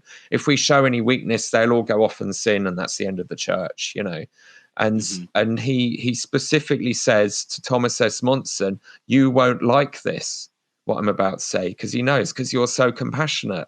And then he says, but I'm sure you have never said that we shouldn't keep the laws of God. And then he claims to know what the laws of God are, which don't, in his world, include grace, repentance, forgiveness, or compassion. It's holding the line for the rules. And we can read it. You can actually read the guy doing this to the whole team. It is Palpatine revealing himself in the Senate and taking over. I mean, it's all there. I mean, it's amazing. It's really dramatic if you're nerding out on Mormonism. But it is that. So I love Star Wars in offering us that image of the very few, the Sith Lord and his apprentice, or the master, passing on that evil ideology and being ruthless. And you can absolutely track it through this minority of apostles who've ended up, but they wrote all the books. Joseph Fielding Smith, absolutely certain evolution is a lie. So he insists from his position of power that his books are the curriculum for seminary and institute throughout the first half of the 20th century. And then his son-in-law, Bruce R. McConkie, picks up and does the same for our generation growing up. Two people who were uneducated. I mean, Joseph Fielding Smith had no education, partly through tragedy. You know, his father was martyr, you know, his grandfather was, you know, he grew up in a cattle herding, basically, like his dad, and among other things. And it's just, so that is how Star Wars really speaks to me about the experience we're having in the church, because we have to form the rebellion. You know, we have to unite from all our disparate places against really very few individuals with way too much power. And we have to bring back the democracy. Specific question for you, just before we close out, about that exact thing about being the rebellion. But I want to bring it back to specifically your story, Scott, because your podcast really highlights to me an approach that I think is not only needed amongst podcasts, but it's what I would see as a sort of hope of the church. If we could see a church which, as Peter, often talks about, the church in exile, a church that has excused Peter from its membership, to put it in a very nice way, where Alana's taken that step back, where you're no longer affiliating with church, and where I don't really get to be there a lot of the time. What if, like you said, we're missing the point in a lot of the discussions that we're having around church doctrine and specifically the scriptures? What if how we're doing it is totally missing the point? And could we take this approach where, similar to what we just did with Star Wars there, where we're just leaving these questions, like, is it possible that that's maybe not the right way to look at this? Is it possible there's a different approach? Is it possible that what we thought isn't quite what we thought? What if we do what you're doing in the podcast and have a discussion and leave some questions open and not have all the answers that we would really like to have? Yeah, I think that one of the first changes that needs to happen, and this is before anything else can really happen, is that they need to allow people to come to the table that disagree with them. And they need to give them space to talk and be respectful. You could sit with someone who is on the complete opposite political spectrum from you and vehemently disagree with them, but you should still be nice to that person. And just because you've aired your grievances, you've talked about the differences in the way you view something, doesn't mean that you have to be mean to them and excommunicate them because they're talking about what really bothers them about an organization. A lot of the people that get excommunicated, I don't think that they want to leave the community. And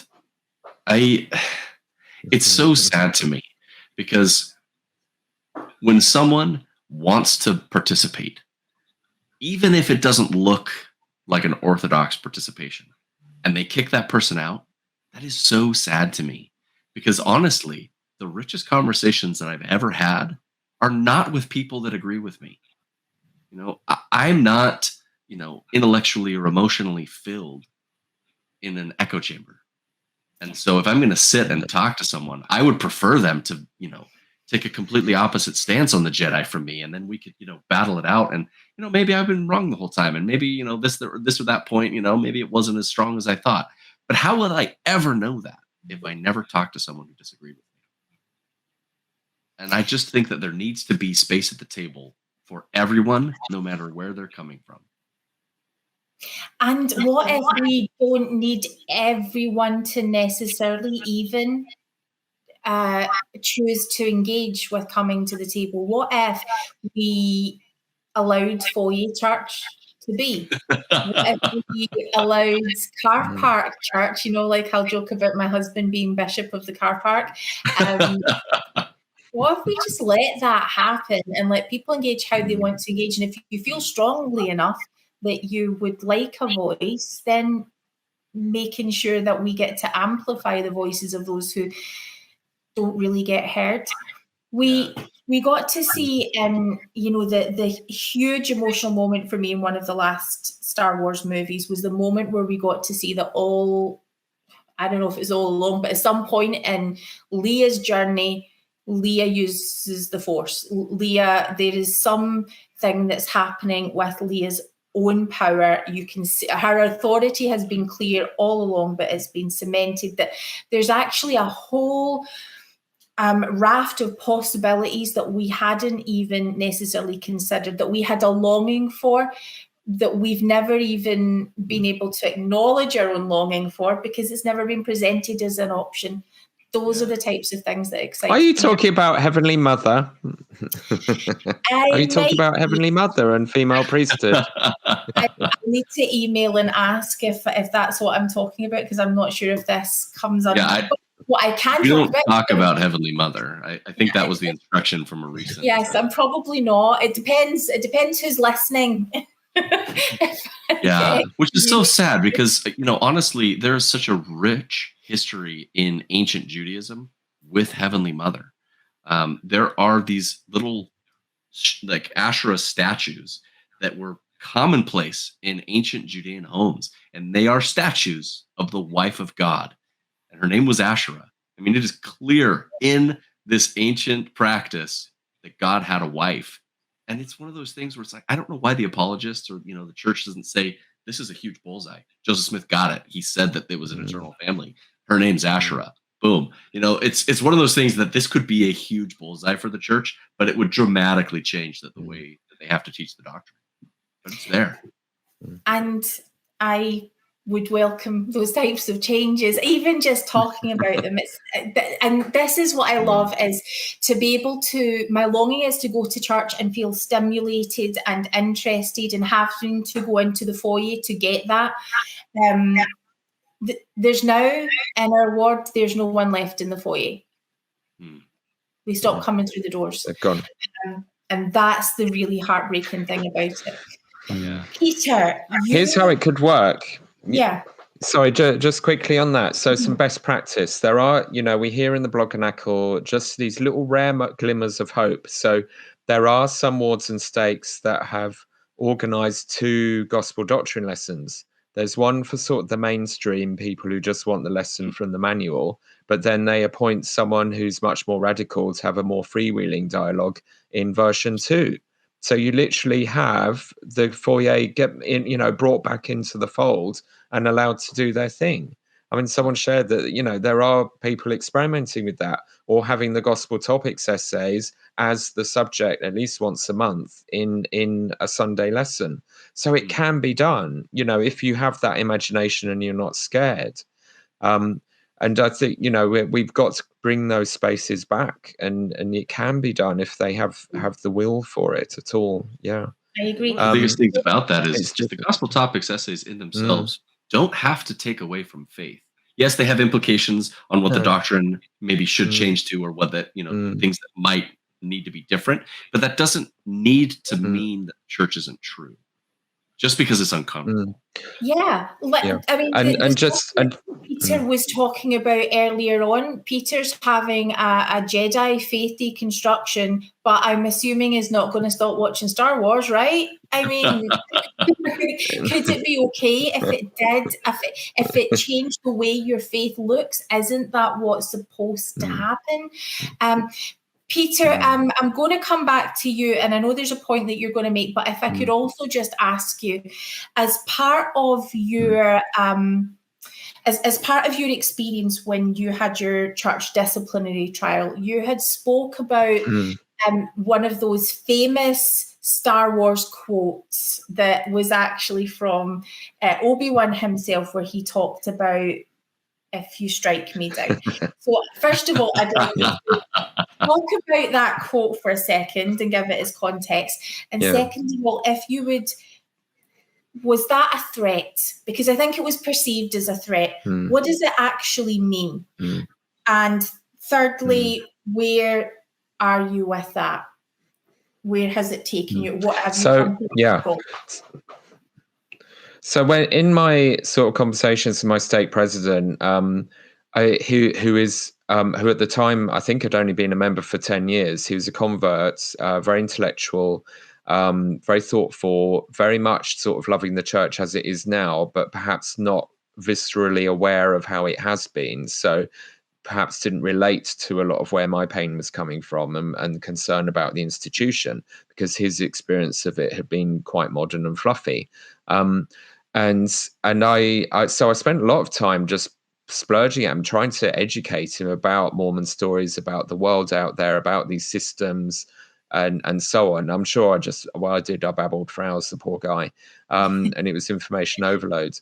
But I did say to him, but it was also quite self-aware, because I'd already followed in detail Bill Reel's Excommunication, Sam Young, John DeLynn. I know how it goes. And he, I think, was sort of aware of that too. So we were playing a game with each other. It's almost a dance that we knew what our roles were going to be and how it could well play out. And I said, along the lines of, if you strike me down, I will become more powerful than you can possibly imagine. As in, the church keeps making martyrs, and martyrs are powerful. And this is a Christian thing, not just a Jedi thing. The church built itself in the early years on the veneration of its martyrs, the people who had been done spectacular things to suffer for integrity in their faith and their beliefs. And this motivated the whole community. And, it really was like So in a way, I wasn't afraid of him, because I knew how it would play out, that ultimately, if they did choose to excommunicate me, that would be a bit looking at it strategically again, maybe like a Jedi, that it would just be a stepping stone to much bigger and greater things, because that's a powerful story. It's handing you, rather than they think they're chopping your head off and excommunicating you, they're handing you their heads on a plate. Because it's appalling, it's an act of violence, it's unjustified in these situations. I've no problem with excommunication for people who are like genuinely evil or abusive or have hurt people, because that is important that the institution shows solidarity with their victims by saying people who behave like that cannot be part of our community, or they need to go through a process. I think that is an important boundary to make. But when it's to do with your beliefs, this is a whole different world, and freedom of thought and so on. And people were sort of joking, like, well, when someone commented, like, when you're excommunicated, will you become a Force ghost?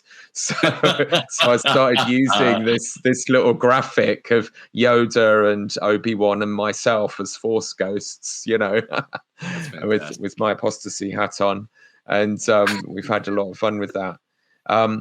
And it has, in a sense. I mean, I meant to have gone on Mormon Stories ages ago to do the ritual of telling your story of how you got excommunicated.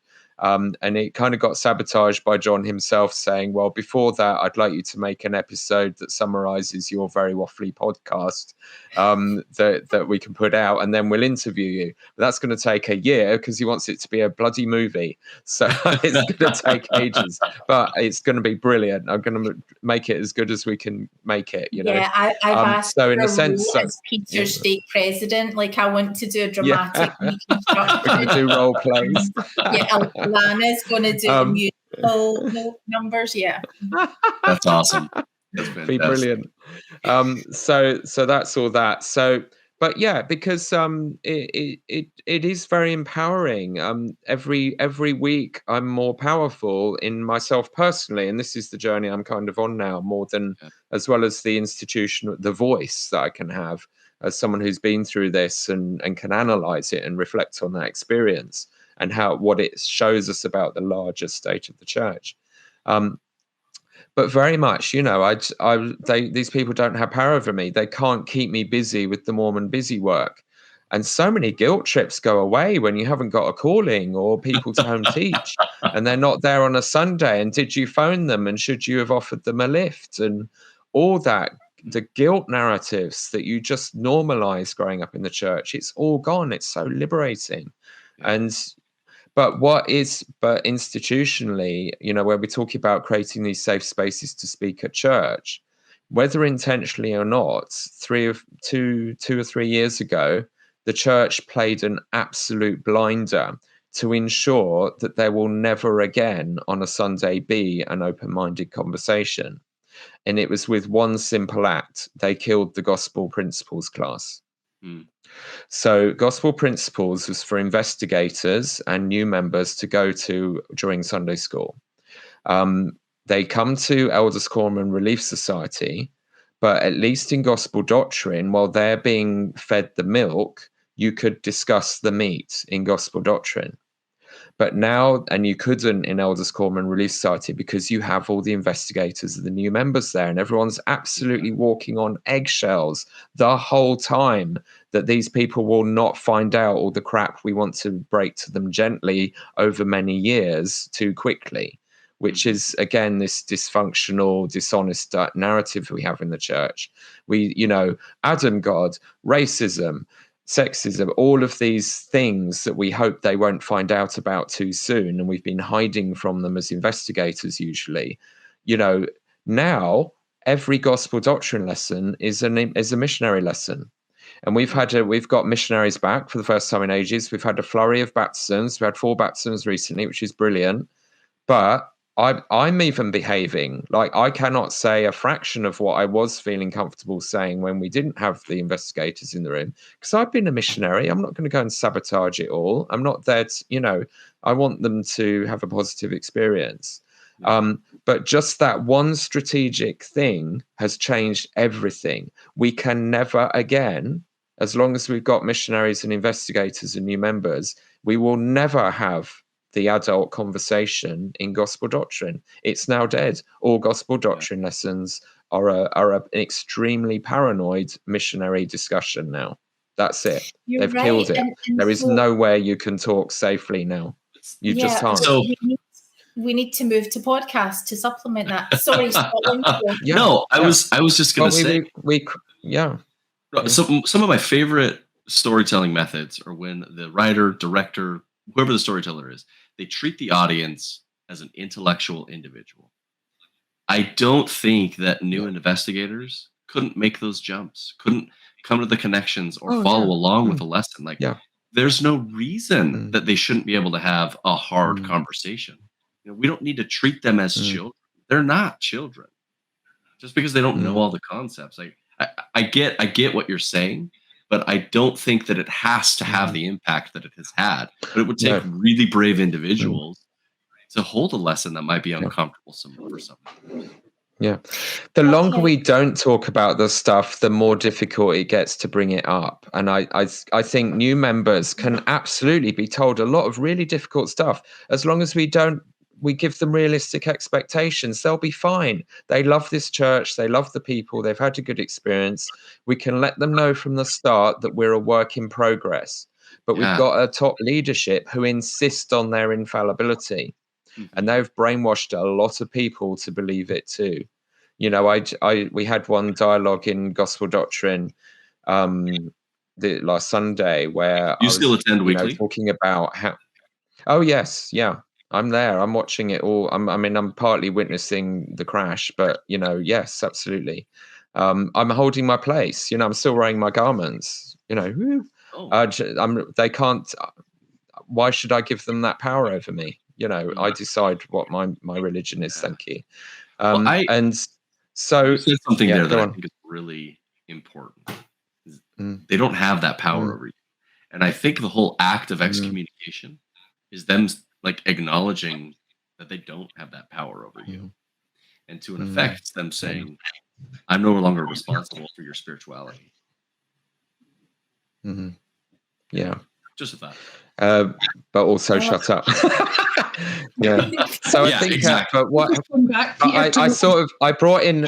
Yes. Yeah. I was just saying that. What you said. Can I just say this quickly? Yeah. When you're talking about, new members and things like being able to speak and say things, I think, what chance have they got? Because myself, as a long life member, used to sit there really willing myself to just speak and say what I thought, but couldn't for that fear. So I think if that's me, who's a long life member, it's more than likely not going to happen with somebody unless they're very vocal and outspoken anyway.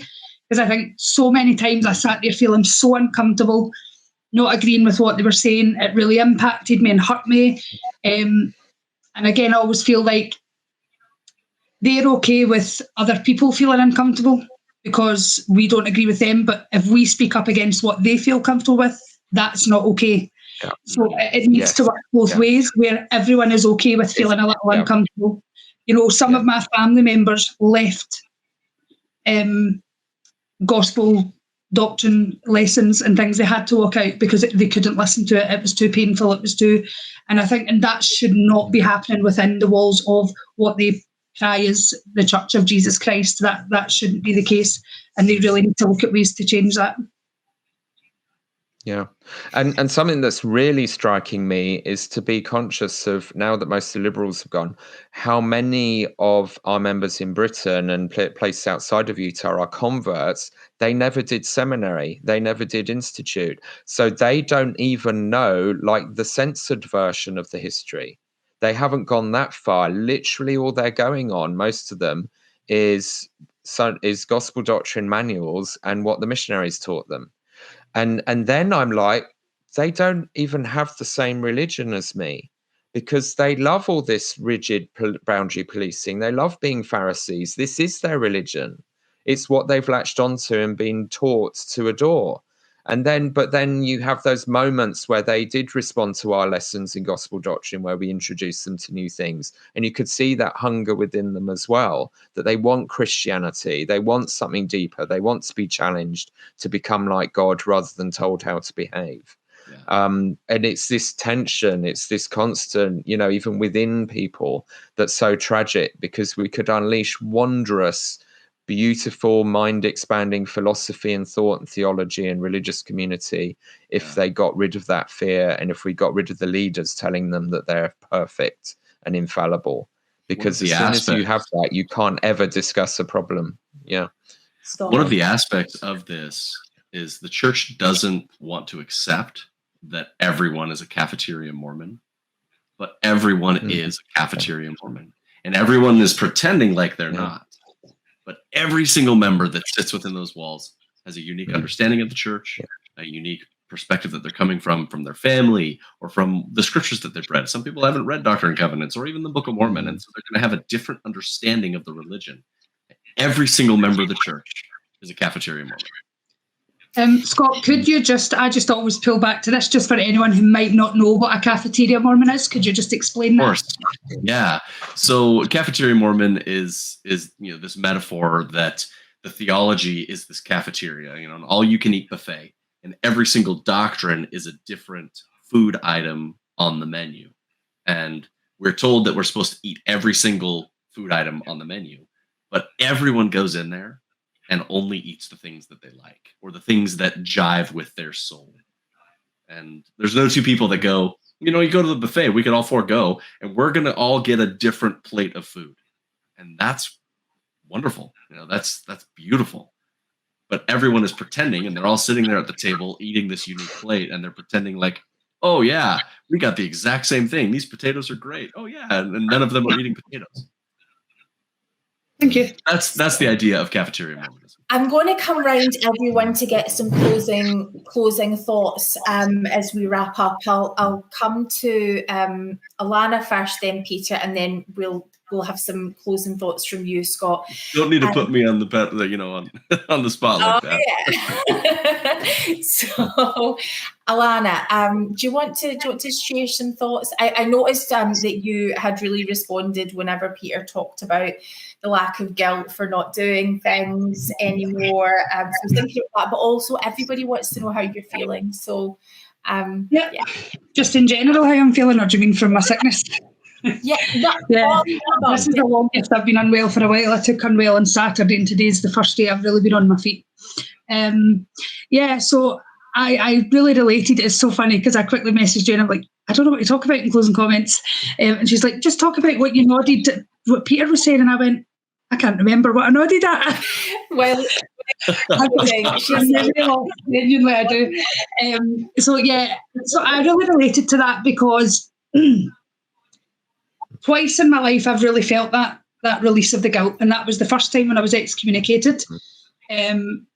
That I always said that it did feel like a physical weight being lifted off my shoulders, because I didn't have to feel that guilt, that shame. Now, I think back then I can still look back and say it probably was still there to some degree, because it was ingrained in me, it was part of me. And although I didn't need to worry about being accountable, so to speak, for the things that the church had taught me, I feel deep down the slight guilt was still there. Of recent, I can't remember how long ago this was it a couple of months ago, Jane, that I said this to you? I felt really good. Obviously, my mental health's been all over the place, and as I've been processing things, although I am medicated for my mental health, I've not always been the best at taking my medication, and I've actually been medication free for some time now. And I would say, and that was my own choice, that wasn't my doctor's, I probably should still go on a small dose, but I've actually felt the best I've felt in a long time. And so I had to process what the change had been. And as I've processed this, and I was listening to you guys while I was driving in the car home, and I think I heard you saying, Scott, that you're not giving the church the 100% responsibility for your mental health, and I totally am with you on that. You can't give all the responsibility there, but I would say a big part of it is. As I always say, going back to the not feeling good enough, not doing enough, I need to be a better person, I need to read my scriptures more, even though I find them boring, all these things. And as I've reflected on what the change has been, I said to Jane, I finally feel free. I finally feel free of that shame, of that guilt. I finally learned to let it go. And I don't feel any of it now. I don't feel I'm not good enough. Probably small elements of that still creep in, we're human. Sometimes, especially with being a parent, I could be doing better and, all these things. But I don't feel that shame of that I go out an odd weekend and have a little drink, or, that I have an odd vape here and there, or, whereas before when I used to do these things, it was always in the back of my mind that this is wrong. I shouldn't be doing this. This isn't God's way. Whereas now I can look at it and say, God loves me the way I am. I don't need to feel that guilt of a religion telling me how to live my life. Does it make you a bad person because you have a little drink? Does it make you a bad person because you say a few swear words here and there? I don't believe so. And I honestly can wholeheartedly say now, I finally feel free of that. And I feel in my life, that's where the biggest change has come with my mental health. Obviously, my mental health, if you listen to my podcast, comes from a lot more than just that. It's a history of abuse and things like that. But having dealt with a lot of that through counselling, therapy, etc., I think that was one of the biggest parts that was left for me. And I now can honestly say that I feel so free, having walked away from the damage that the church has caused me and would still have caused me and could have caused my daughter had I not chose to walk away. Thank you so much for and sharing that. I really, really appreciate it. I think meds are really important. Scott's already spoken a little bit about that, but I think if we're at the stage where we have to medicate in order to attend church, it's a sign that there's something really going on there. So obviously your journey continues and meds are something that you're looking at. Yeah, we're with you. Peter. Finding the right dosage is its own journey. Absolutely. Yeah. Peter, could we come to you? One of the wisest things I've sort of saw Paul Toscano, who was sort of associated with the September 6th comment, was where he said that kind of describing what's missing from the leadership in the church these days. You know, Hugh Nibley warned us that the lawyers and the businessmen would take over, and most of them are now business management and lawyers. And Paul Toscano, in a comment in a Facebook discussion or post or something a few years ago, said, you know, what's missing is these people have not had a liberal arts education. They don't understand literature. They don't understand story. They don't understand the stuff of scripture and religion and all of that stuff. They just function very functionally, to the point where Russell M. Nelson will discipline us all for getting the name of the church wrong. And the reward for getting it right is not some miraculous new chunk of scripture. It's a new logo. I mean, you know, and he thinks he's won because he's rebranded and changed some meetings around, because that's a success for lawyers and business people. And he just really pointed out that missing ingredient. And something that when I first engaged with Terrell and Fiona Gibbons and read, initially my sister-in-law gave me their book about the Book of Mormon, By the Hand of Mormon. And what really struck me was how often, as people who are trained in literature and English and so on and language, they quoted and referenced culture. They referenced, you know, things like Shakespeare or stories, and they brought that cultural knowledge to what they were talking about. And I just want to give credit to Scott that from his sort of, you know, connections with pop culture and with literature and books and going philosophical, I think what you are offering is so precious, because it is in that tradition that you are coming from a position where you really get religion. You understand it. You understand its cultural importance. You understand the human experience and the journey, and your points of reference are not sales. They're not advertising. They aren't winning a legal argument by deceptively lying and making everyone think your client's perfect, which is how businessmen and lawyers think. And, you know, that's most of our apostles now. You're coming from humanity, the lived experience, and the fact that it is a journey and we don't have the answers, but we're learning and we're going on that journey. And this is the kind of thing that John A. Whitsoe at his best and Hugh B. Brown talked about, that we have to bring our ideas to the marketplace of ideas, as Hugh B. Brown taught the people of BYU, and that you have to survive in that marketplace. Your ideas have to be challenged. You talked about how if only we could have people who are opposites sit together and learn from each other. Most of the dumb, incompetent mistakes our leaders are making are simply because they've refused to listen to us, to critics, to people who will challenge them. So they don't know reality. They become disconnected. They don't realize the mistakes they're making. And so I'm just want to welcome you to the podcasting world, Scott. You know, with what you're bringing, it is so important. I think there's one of the infants on thrones, I always forget his name, I apologize, who does similar things where he goes on really long, meandering, sort of philosophical streams of consciousness. Scott's much easier to listen to. It's just half an hour and it mostly makes sense. I try and so keep if you it like concise. that sort of thing, yeah, I strongly recommend you. So I just want to pay tribute to what you're contributing and thank you for it, because we need so much more of that. We need, that is what will bring balance to the force of the Mormon experience and the thought experience. Mm-hmm. And even to get away from I mean, I love history and historians, but so much of the discourse is very much around just facts and debating facts and history and science and so on. And what I love about the Mormon discussions group that Bill Reel is nurturing, and where he's gone with a lot of his voices, plus the sexy voice, of course, is he's like the bishop of the people of the post-Mormons. He cares about and gives people opportunity to talk about the human journey and the experience and the feelings of things really well.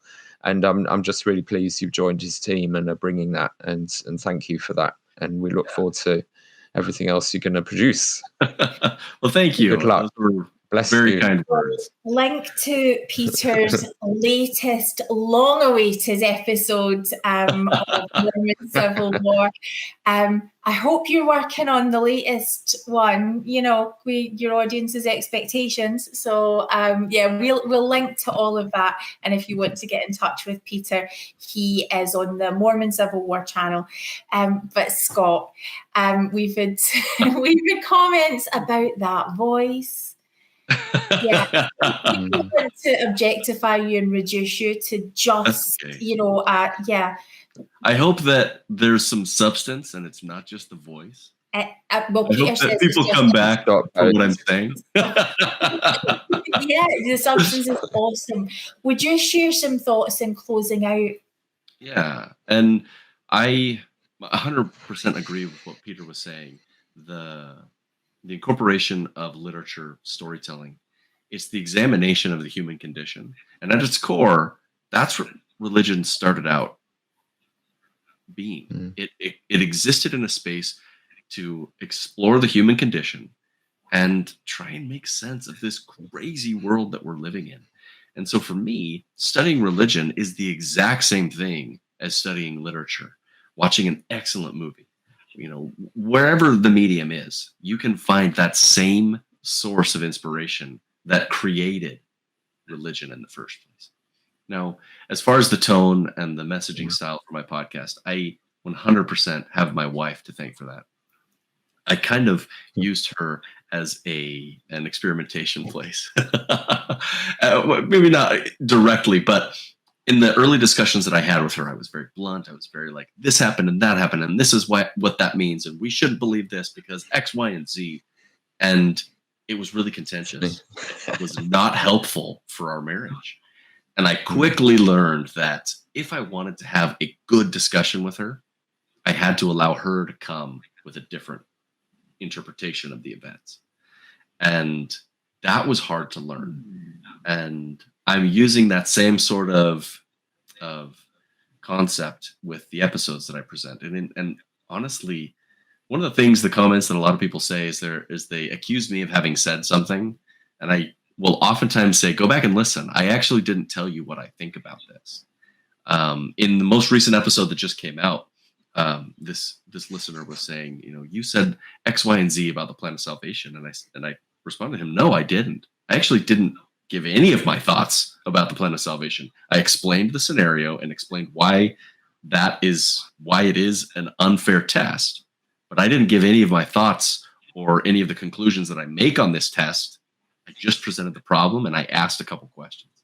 And that's typically how I do these episodes. I try to, at least, where I'll present a problem, ask a handful of questions, and then just leave it at that. Very few times do I feel like I'm giving exactly what I think about any of the topics that I discuss. And I like that. Because it gives the listener something to chew on after the episode. And for me, some of my favorite stories are the ones that I think about for weeks after I finished reading the book or watching the movie. I'm going to plug a recent movie that I absolutely love. Everything, Everywhere, All at Once. I went and watched that. I've seen it 3 times in theaters because I can't get enough of it. It's been like a month since the first time I've seen it. And a day doesn't go past where I don't think about that story. And that's what I'm trying to do with the podcast. I want people to listen to the episodes, and I want them throughout the rest of the week to think, wow, what does that mean about the world that I live in? So that's kind of what I'm shooting for. And I think you achieve it so well. I fully intend to go and see that movie because I've been remembering that it hit you hard. Content warning, it's pretty explicit, so it's not for everyone. It's okay. She'll be there tomorrow. Yeah, 3 times. I guess in closing, that something that Alana and I have always felt strongly about that we like to do as we thank our guests is to also offer our blessing on our guests. Regardless of where you stand and where we stand, we just really want to bless the fact that you're in this space, which is so exciting and so stimulating. And so we have been blessed, your audience is blessed, but really for you we've been so struck by the fact that you've come into this space and it's a creative endeavor. And so we bless you that you are able to enjoy that creation and that stimulation, and that you can reach people who really need to hear your message and approach. We bless you to find every success and your family that you can be as supported as you possibly can be as you enjoy this world. It's hard work. It takes out of you being a podcaster. And I know that Bill Reel's support is fantastic, but let's just, make sure we're calling that out too. If you want to support Rameumptom Ruminations, it's a .com. How do we find you? Rameumptomruminations.org, and then on the right-hand side of the page, on the right-hand side of the page, there is a donation box. And donate, don't donate. If you can afford it, cool. If not, I'm still going to keep doing what I'm doing. Yeah, and I think the key for me is learning that so many people really want to know how they can help. They really want to donate, and so go send it. Scott's doing a fantastic job, and the creative endeavors often is just sort of seen as something that you do to relax, or that you do as something that you find fun. There's a lot of work goes into the act of creation. Yeah. So thank you for everything that you sacrifice in order to bring that to us. And let's encourage the audience just to show our thankfulness for what we're receiving and send that your way. I appreciate that.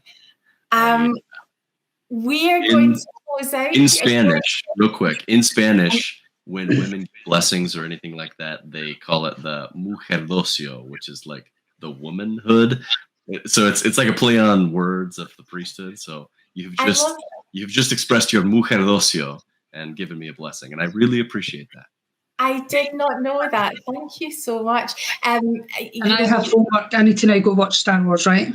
So much. Find the story that jives with your soul, and that's what you should do. Well, that sounds really thoughtful and things, but so Alana has a daughter, and Charlie and I, my husband and I, we all spend a lot of time together, and Charlie has berated this woman for the lack of education in Star Wars. So it's kind of not really been an option. It's considered a huge character failing. And I just made the mistake of saying back to Charlie, "Well, someone will need to educate me now," and he's like, "Yeah, me," and I'm like, "And he will do it." I'm going to hear now his Star Wars. Lightsaber battles. But so we will be catching up. Thank you so much for joining us tonight. Especially as this is light relief in amongst some of the really serious stuff that we're dealing with throughout this month. We're going to ask you to join us next Sunday, where we've got a scheduled chat. We've got Sam Young is coming on this month. We've got Dana Kimball, a survivor of abuse from a high-profile, a relative of a high-profile church leader. We are talking about lots of things related to this broad subject of abuse. Through this month, we're talking about domestic violence, and we're also going to be having a charity, an organisation that supports children who have been victims of children and adults who've been victims of childhood sexual assault. If you need any support with any of the issues that we're discussing this month, or even that we've talked about tonight, please do reach out. We will put links in the show notes, but we want to just sort of keep that as our focus tonight. Go listen to Rameumptom Ruminations. Listen to Peter's latest episodes. Alana and I will be back with you super soon, and you'll have a blessed evening and blessed journey. Good night, everyone. Good night. Thanks for having me. Hey, you made it to the end of the episode. This is quite a bit longer than my normal episodes, so I'm not sure that many of you are going to get to this part, but that's okay. I had so much fun with my time over there with 21st Century Saints, Jane, Alana, and also Peter Bleakley. I look forward to being able to podcast and chat with them on other subjects down the road. So to those of you that are still here after 2 hours, which is much longer than my usual episodes, thanks for sticking around. And I hope that you have an excellent day.